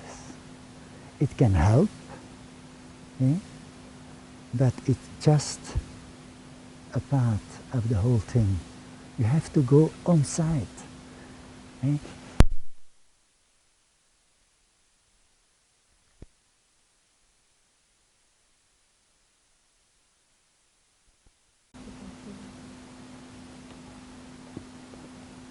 Education, variety, and allow other people to bring out the value from it.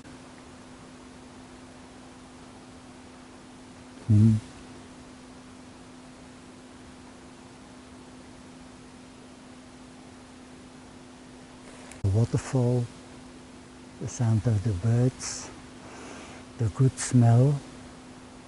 I think this is not, it's about this stem. It's not difficult to admire this composition of colors. It's like a modern painting. So it's so beautiful.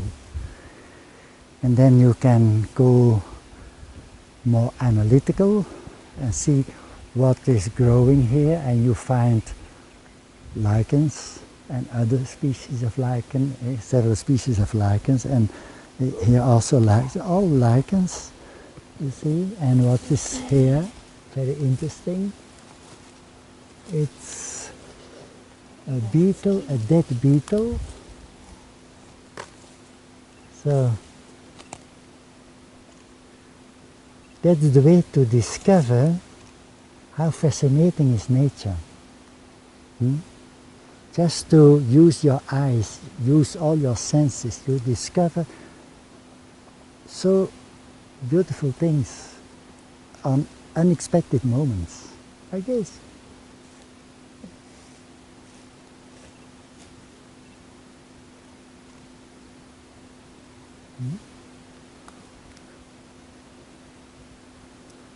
This needs some more explanation, it needs some more exploration. Yeah.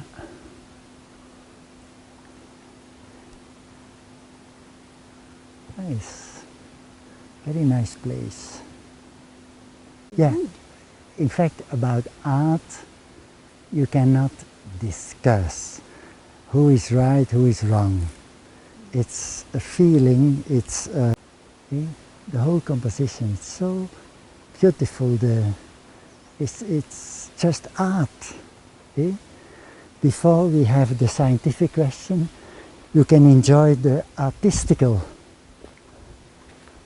like here.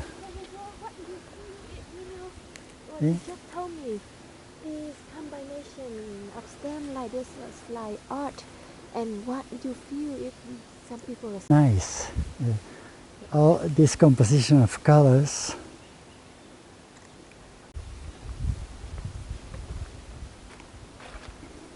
Let's have a look at the stem of these trees. It's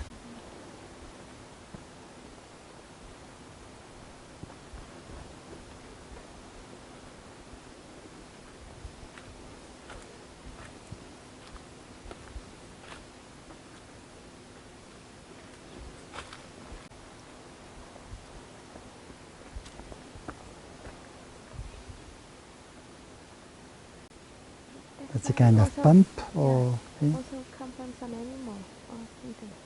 not this, not this. Where does that come from? What is that? Water, the tube.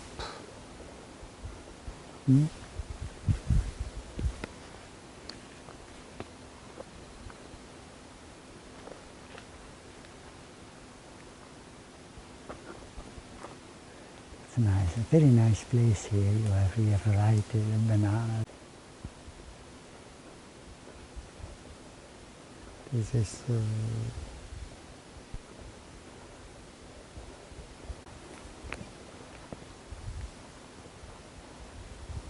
Rồi, em nghe rồi em thấy số rồi, em đang ở trong rừng. Em đang ở trong rừng em không biết nghe.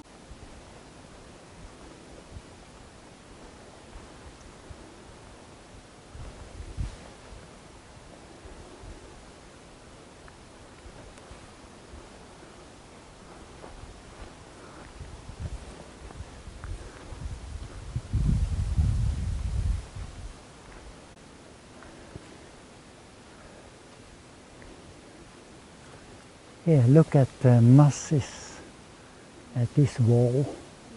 Yeah.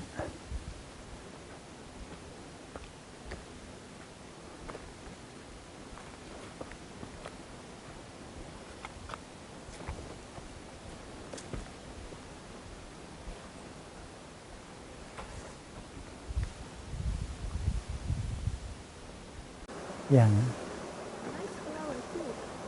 Yeah. Yeah.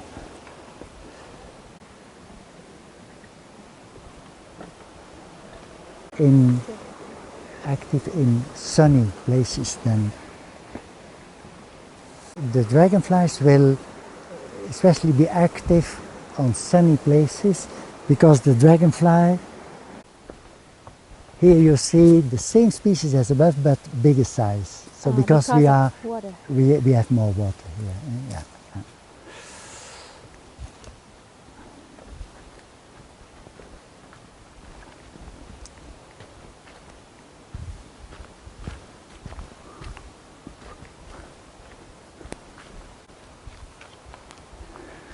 The weather is okay. To pay attention to the importance of their work. Later on, we can find a new place. Because, Okay, so that's the first part, like for scientists, like the school or like the tourist company to take the kids to call for the attention. Maybe like you who do the more quiet work.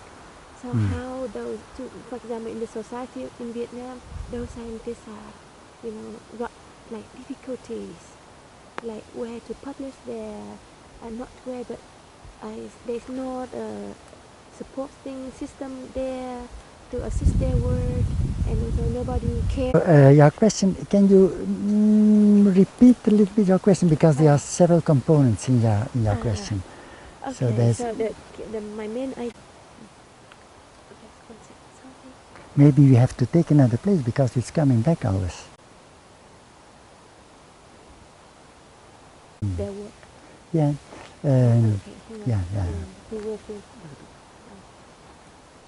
Like this, and also sustain themselves and let the society and people and for themselves or for him or herself, how can they make a living? Or so it's the question of reality, how those scientists can. Young people need examples. Sometimes you have to show how to walk in nature, how to pay attention. So I used to give a kind of assignments that they had to fulfill on the field. They were working in groups, and I went along those groups to see is everything going well. Sometimes they have additional questions. So walking along those groups is a good occasion to show and to help them to observe, to help them to look at details, to help them to smell, to taste, to listen when the occasion occurs. So I think it's necessary to give living examples. And you can only give the good examples, you can only explain exactly how they have to observe when you go with them in nature. And so the living contact with nature in combination with some guidance. Young people cannot discover by themselves where to pay attention. You have to give direction to their observation. They have to observe themselves, but they need some guidance to know where they have to pay attention to. And in these exercises, it's important that there is enough variety and that there is a link with better understanding of how all things are related. So it's not just fact 1, fact 2, fact 3, but the link to understand how nature is a system with so many interesting relations. But this is a step further to understand a little bit about how the system works, how the network of all those living things is, how the network of all those living things is working together. Can you explain why it is important, not only to study the key feature in the forest like tiger, panther, but it's also very important to learn about the small little things and features. So is this a spider here hanging on my head? It's not away. It's gone away, okay. So when you talk about birds, about mammals, and especially the bigger animals. They cannot live by their own. For example, take a bird. A bird, what food does it need? Okay? So it can be, the food can, but there's a spider here before my head. Okay? Okay. No, it's I like spiders, but it was like you. yeah. I like spiders too, but sometimes it's better to be a little bit careful. So we were talking about Okay, we can spider again, like the big like cannot live by themselves, right? Yeah. Yes, So in nature there's something. Yeah. Oh, when you started and it's coming back. Is it a spider or something like that? It's small little bug. A small? The very small bug. Fly. Yeah. Okay. I'm not scared about it, but yeah. So in nature there's something that we call the food chain. Okay? So, for example, a bird can catch insects, can need those insects as food. When the insects cannot live there, the bird has not that food. Insects can need some plants. When the plants cannot live, the insects cannot live, the bird cannot live. So it's so related. In nature, you have the food chain. It's like a chain, because the one that is eaten eats other things as well, and it's connected. When you take away one part of this chain, there's a problem. So you cannot only have mammals, you cannot only have birds, you cannot only have butterflies. They are so connected with each other that we have to respect the whole network. Yeah. Okay, you can add the idea is like to share your views as a teacher, how to activate the sense and to invite the children to love nature. So he is going to film this officially and as a quote. Yeah.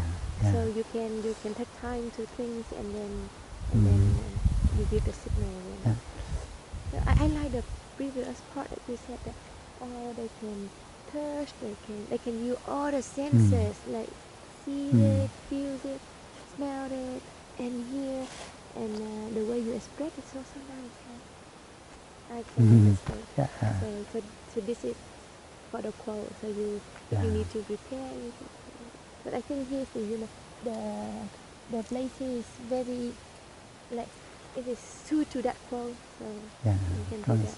So to make young people enthusiastic. Started or Okay. You can look at me. And okay, start again. Explain it. So the longer dead and more fungi and mosses, you see, and lichens. Hey, look at what's all growing on this stem. Mosses, you see? It's interesting. And yeah, I have to take that sound.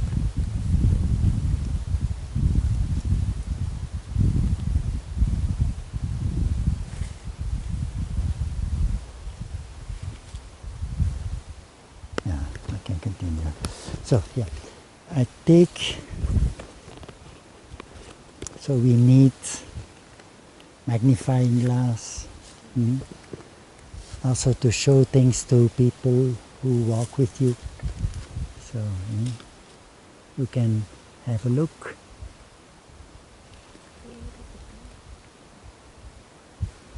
You see the green leaves, but you see also the small organs who produce the spores. You can take this and take the glass close to your eyes, and then you bring it closer till you have a sharp image.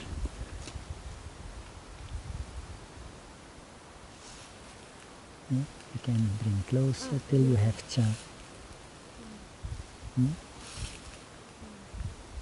What did you tell me to look for? Yeah, so you have green leaves, but on the moss you see also the small, and they have brown color. Yeah. So these are small organs who produce the spores. Sometimes it's bigger, but here it's very small.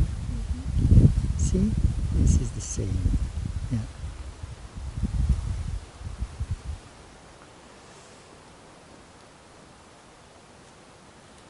And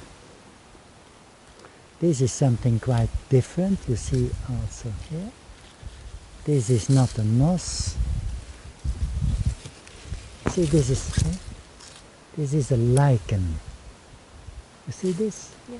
Okay. You can make. See this? This lichen. It's on this page. Yeah. The same. Yeah. It's a lichen. It's composed of two quite different organisms.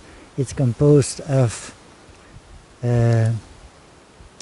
threads, like in fungi.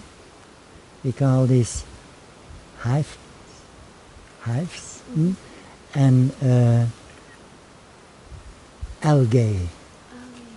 So it's a composition of fungi and algae living together. That way, so it's a success that way that they can live everywhere, because the algae produce sugar and other organic material, and the fungi makes the structure, gives protection, takes water from rain, and all this together is the success of lichens. And so this is one species, but there are many species of lichens. Sometimes they have very nice shape, and they can grow on dead wood. There are species growing on stone, on earth. Yeah. So it's a group apart. It's not just a fungi, it's not just a plant, it's together, the combination together. I remember Yeah. I learned about it. Yeah.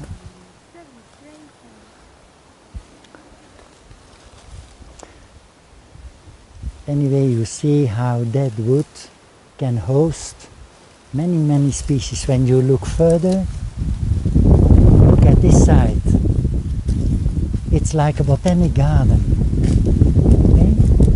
It's a real botanic garden here, with several species of mosses, several species of lichens, because here the lichens are green, because it's more wet and the algae can grow better. Here the algae are a little bit dry and the green color is not strong, but here the green color is more. Yeah. So these are so interesting places, and you saw beetles running along and other insects. So now we respect this tree, but under, you see here under, so many living things. You can analyze, you can discover so many things. Yeah. But maybe they heard that we were coming. This, you see this? Yep.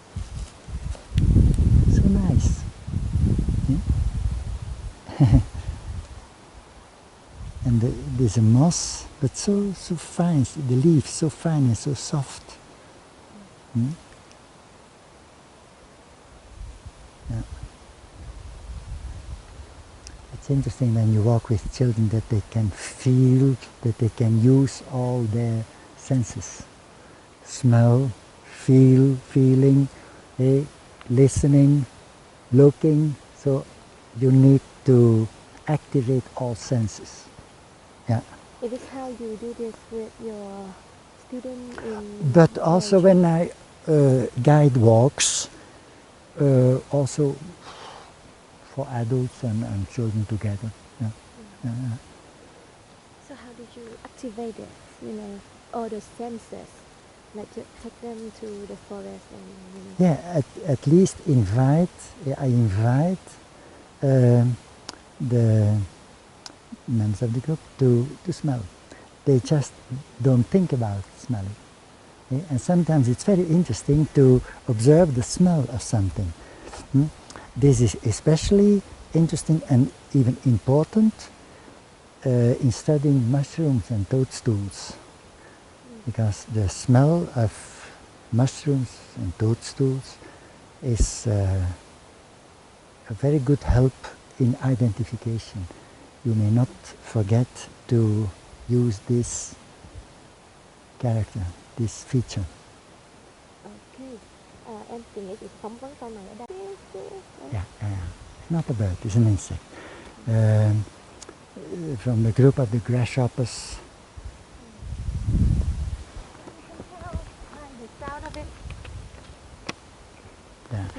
Yeah, but belong. Yeah. Oh, this is another sound. You hear? This is an amphibian. You hear? And probably it's sitting in a hole. It's making, and when we stay quiet, because when we walk, the earth is moving a little bit and it feels that we are passing. So that's a bird.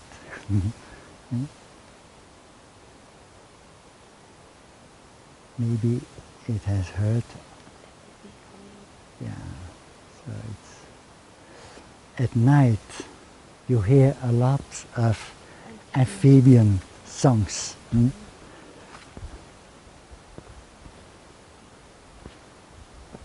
Fern, you're interested in flowers, like moth.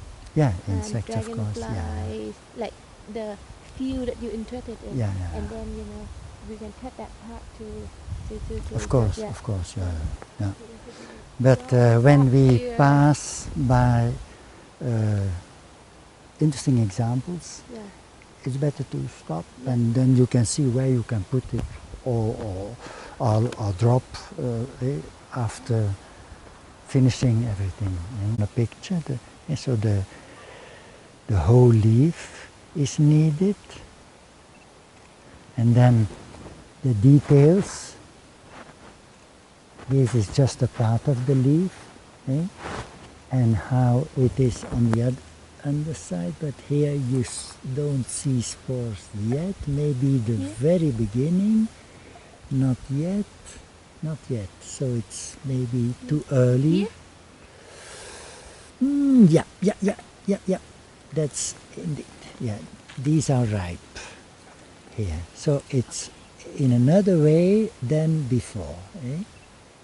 That's interesting. And we are going to take our millimeter paper to have the size. This is very nice. So this one is nice too. Yeah, very nice. And to fix this, to fix the size, I put the millimeter paper aside. So just aside the leaf. So, or we can put the leaf on the millimeter paper this way, and with the computer I can calculate all the other things. Yeah. Nice, it's nice, nice. So, and here you see how the different leaves are put together because the stem is growing in a vertical way. Yeah. You remember the other fern, the stem underground was growing horizontally and the leaves came from the earth in a distance.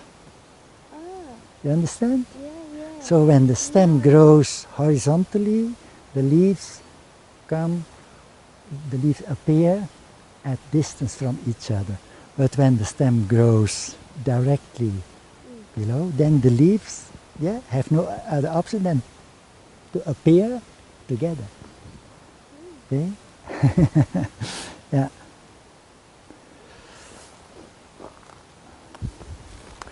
In my country, and I suppose also here, the best is not to walk through ferns because they are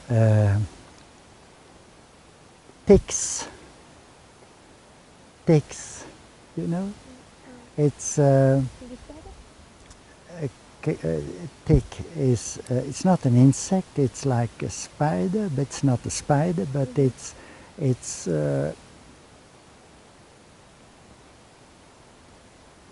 close to spider, like mites, ticks, and small ticks can be on the leaves of ferns. They can get when you and then they can sucking blood and growing, you know, and getting bigger. Bigger. This as such is not a problem, but the tick can transmit virus or bacteria. I'm not quite sure of the sickness of Lyme. It's a sickness that is not easy to, it's not, so it's better to avoid, and that's the reason why it's better not to walk through ferns, but to walk along, and also bushes, so it's better not to walk through bushes, because, but it's just to walk along. Leaf starts here. This is the whole leaf. So the shape of the whole leaf, how the leaf is divided in you see, the indentation is different. Here we have another species of fern.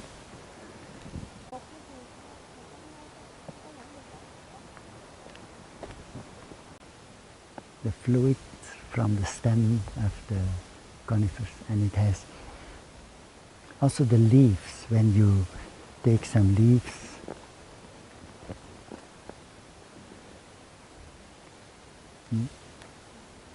and you press, so this smell.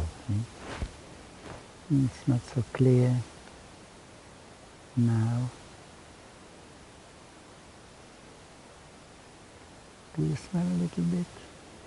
It's more, the stem can give more of the fluid, but we are not going to damage the stem.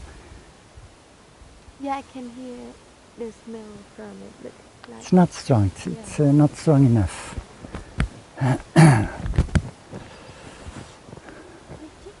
But you can smell in the air. Yep. But it comes also from the stem. Yeah.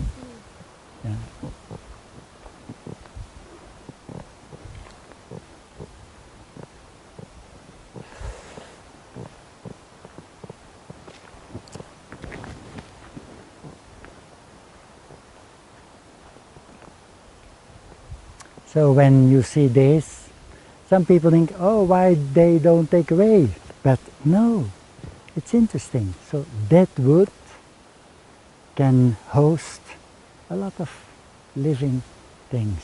So, for example, insects, mushrooms, yeah, and especially when the stem is on this place for a long time. And so not immediately after falling down, but when it's getting older and the surface is coming looser, it's easier for insects to find a place under, and you can find many living things on dead wood that way. Also fungi, so the mushrooms, toadstools, like a lot of species who like to grow on dead wood. Maybe we'll see some examples on our way.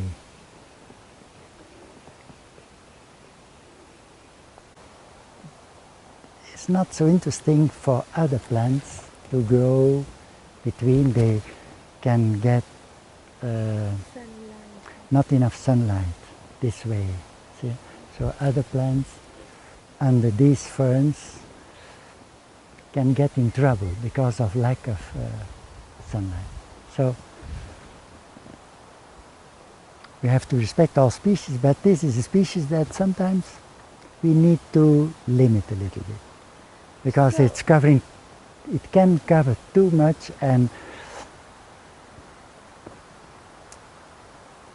because we have also to look at the diversity of an area. So it's good that an area where we are managing nature, that we try to preserve diversity. So who can do the drone to limit it a little bit, like this fern? In your opinion, who will and how to manage it?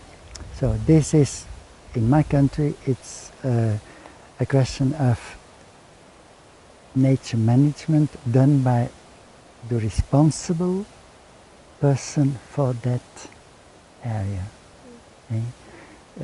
For example, the curator. Every protected area in my country has a curator, and the curator has to look if everything goes fine, and we try to respect nature as much as possible. But there can be, under certain circumstances, there can be a loss of harmony, and then sometimes we have to intervene to restore the harmony, because it can have human causes, human reasons that the harmony is disturbed, and then it's the human being that has to restore the harmony.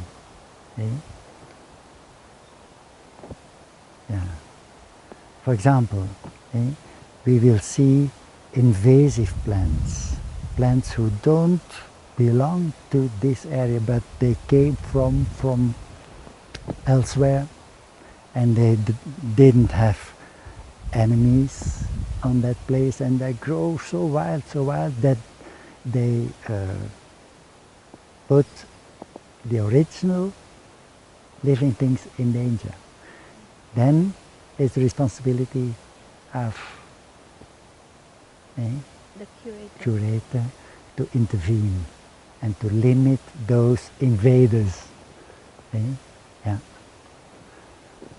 Variety of bird songs we have here nearby in the trees. That's not a song, that's just a call.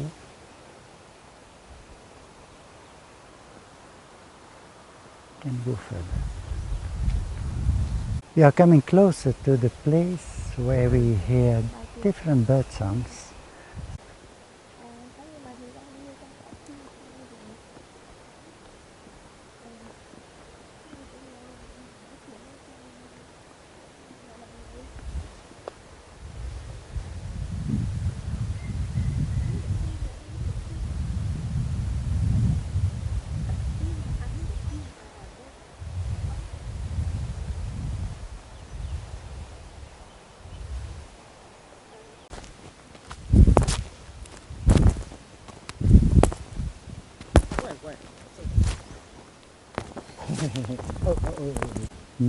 There is a time to enjoy nature and the sounds of nature, and there's a time to enjoy the sound at home or in theater or in concert hall. Yeah. Yeah. Can you go further?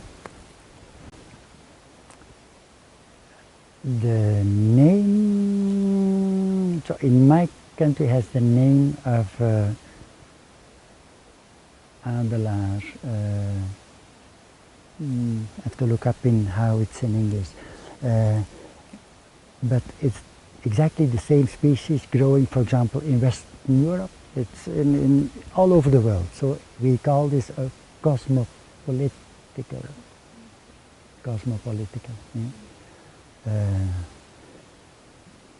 I will tell you the name in English, so in my language is adelaar, varen, adler, I have to look up. And here the spores are put on a quite different place. So just the border, you see the border of the small part. You see the brown border?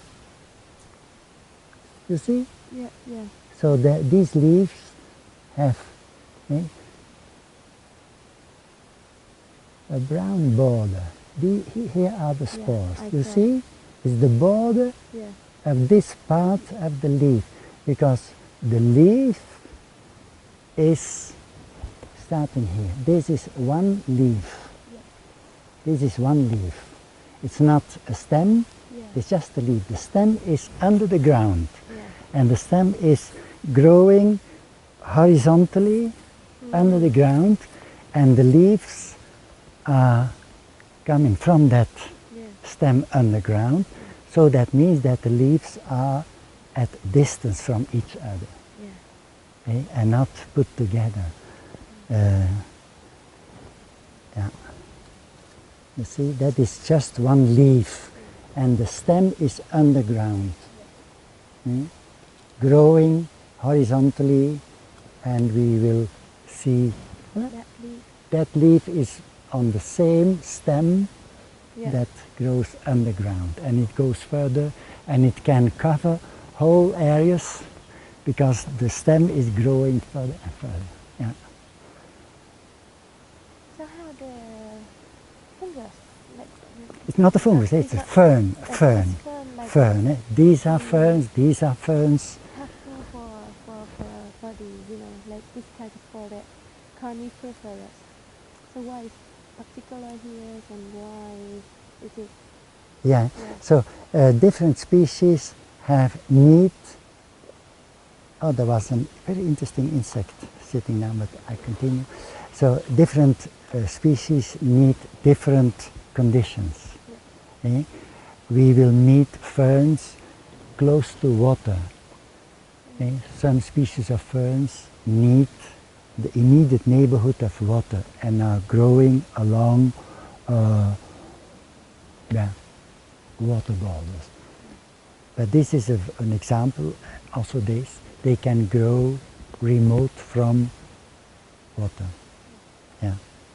That's what we call the biodiversity, the diversity in living things, and it's good that it's this way, because so we have living things everywhere, and not only in the same conditions, but living things on all kinds of conditions.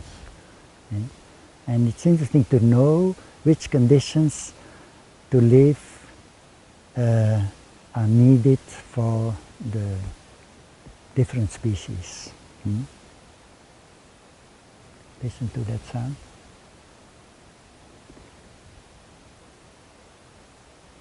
Together with the sound of the water, it's like music, a concert. So what do you prefer, the concert in the theater or the concert in...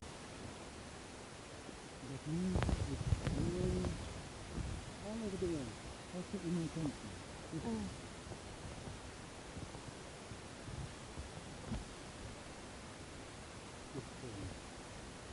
It's growing also in our country. And In what types of forest? all like like here. So it can grow in dry places. It's not linked especially to water. It can grow easily removed from water.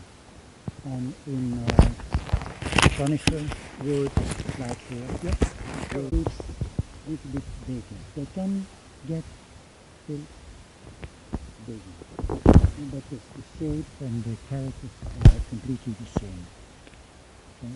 So it's the same as just a little bit bigger. So it's interesting to have these tools with you on the walk.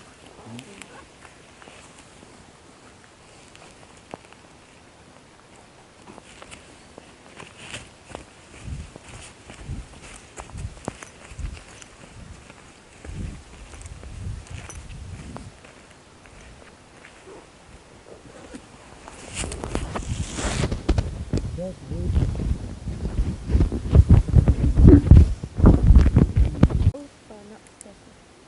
Yeah. So not distinguished.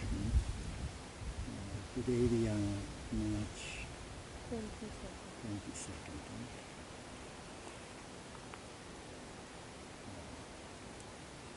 This was the name I asked.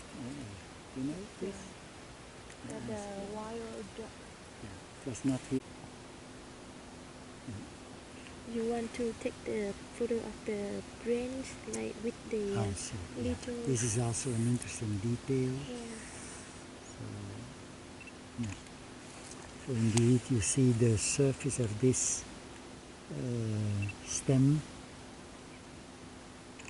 is special. There are a kind of glands on the surface of this stem. And the smell, so you cannot put all characters on a picture. Sometimes you have the smell, and this you cannot put in a picture. So then it's useful to take some notes about. So but this is not so. Maybe because of the wind, yeah. But anyway, even if it's not special, it can be interesting.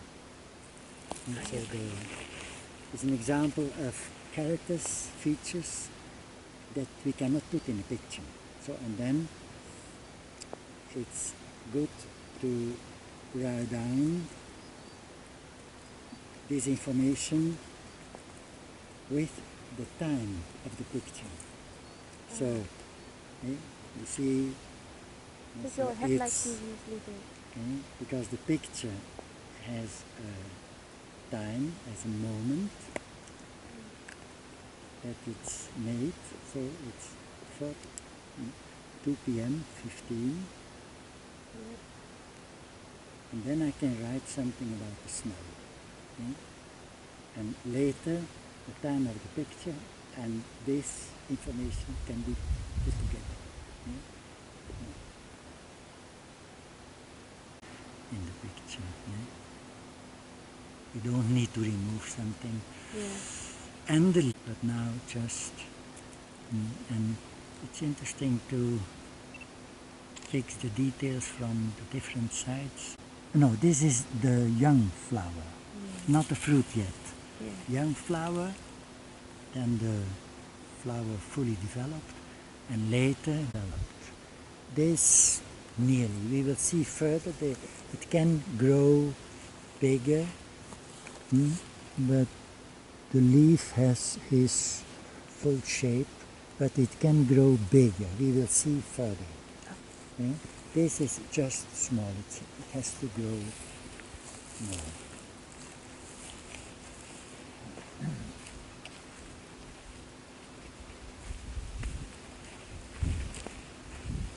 Here we have a very nice flower. A lot in these provinces, Đồng, also Đàng, So nice. I have the Vietnamese name, but I don't know by heart. Maybe you know. Yeah, I know. Eh? The name is Sin. So nice. It's also in the song. Yeah, the song. Yeah, Paper, and I take the picture on this paper. I have the size. It can be useful. Yeah. So and then I can take a meter or millimeter paper like this. So,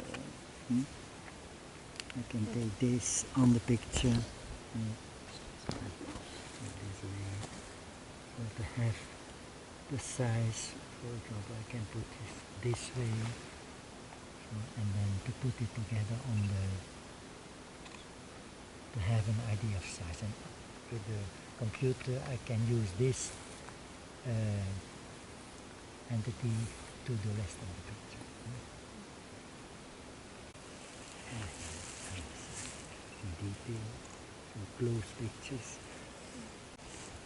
You see, there are different species. This is another species, and this. And you can tell by the leaf, right? To look at the fern, you need to see where is the leaf starting. So the leaf is starting here. It's not starting here. This is just one leaf. Yeah, I see. And several leaves are put together. So these belong together. These are several leaves belonging together to the same fern. So this is the leaf, right? No, this is the leaf starts here. Okay. And so this, the whole composition of divisions is one leaf. And when you look at ferns, you have to look at the underside. So, because the spores are reproduced, produced, but these are not ripe already. So it will take a little bit longer to get ripe. And the pattern, so here you see the spores in sporangia, so organs who produce spores, put in a row, but it can be different in other species. The same species.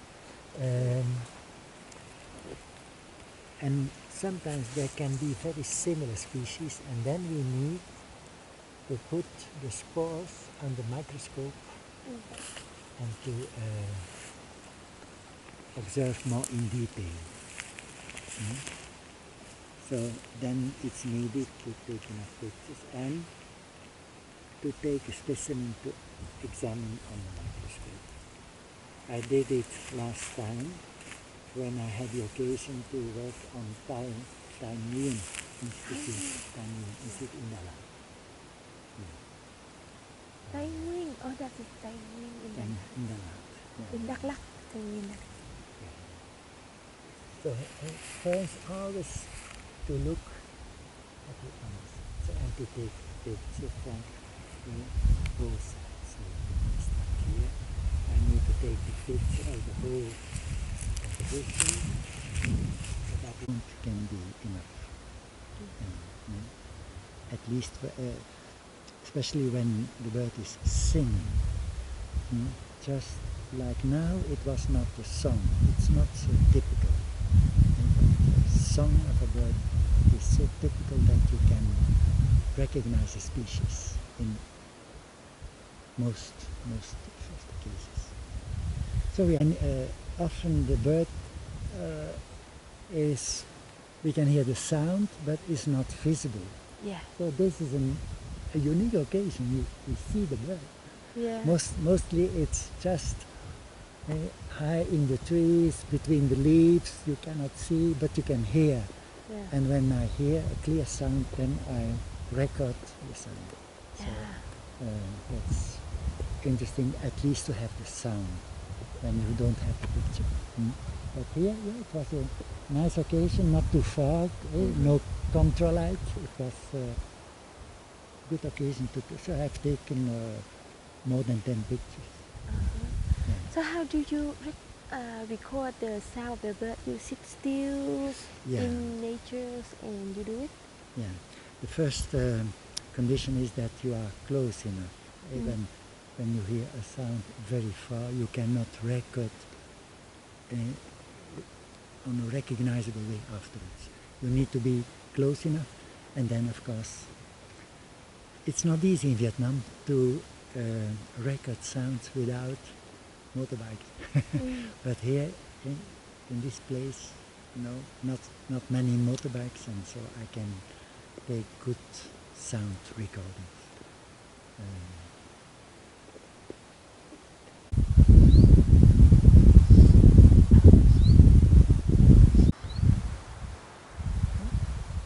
From the top.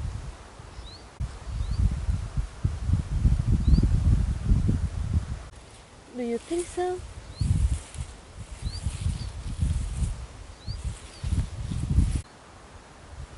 Maybe there's a nest.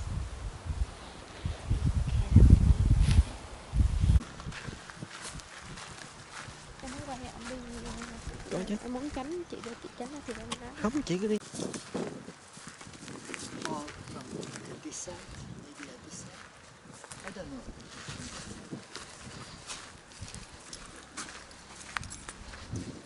The first part is not too interesting.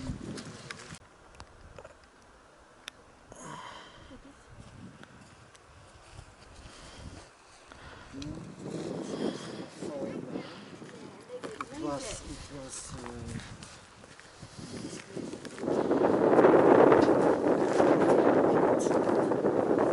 the storm.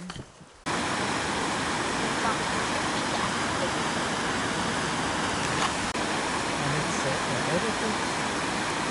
It has to take the profit short term. Nature is something that we have to look at.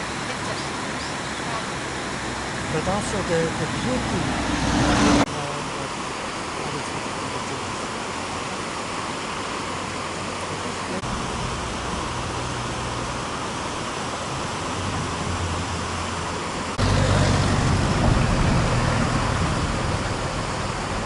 Ok em hiểu.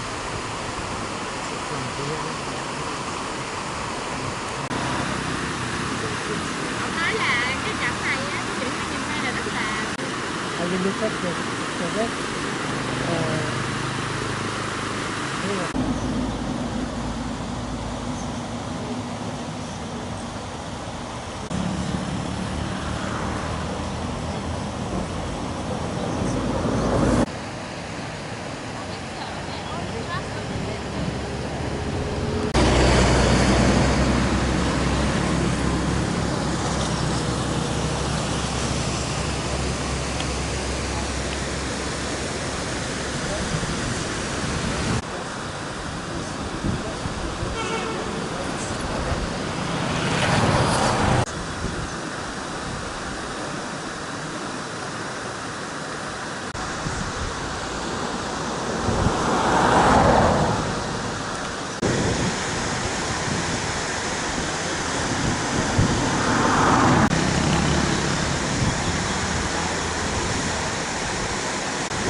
You don't see me anymore. So are you running? It's important for me to have. But this place I know very well. The picture is perfectly GPS located. So sometimes I have to. 3 máy chạy, ok. Vâng, từ 5 giờ sáng đến giờ chúng ta đã khá mệt đúng không? Qua một đoạn đường mình trải nghiệm đường mòn rất là độ cao rất là dốc, và chúng ta bây giờ chúng ta đã tới được đỉnh Langbiang, đỉnh cao nhất của Tây Nguyên này, 2.167 mét so với mặt nước biển. Và bây giờ các bạn có thể nhìn đây, các bạn có thể thấy được chưa? Thấy được cái sự hùng vĩ của nó chưa? Đúng không? Cái núi này gắn liền với huyền thoại Langbiang. Giữa bên này là Tràng Biang, còn bên kia là Nàng Biang. Là các bạn đã thấy rồi gì? Rồi bây giờ các bạn có thể trải nghiệm và khám phá ngọn núi này.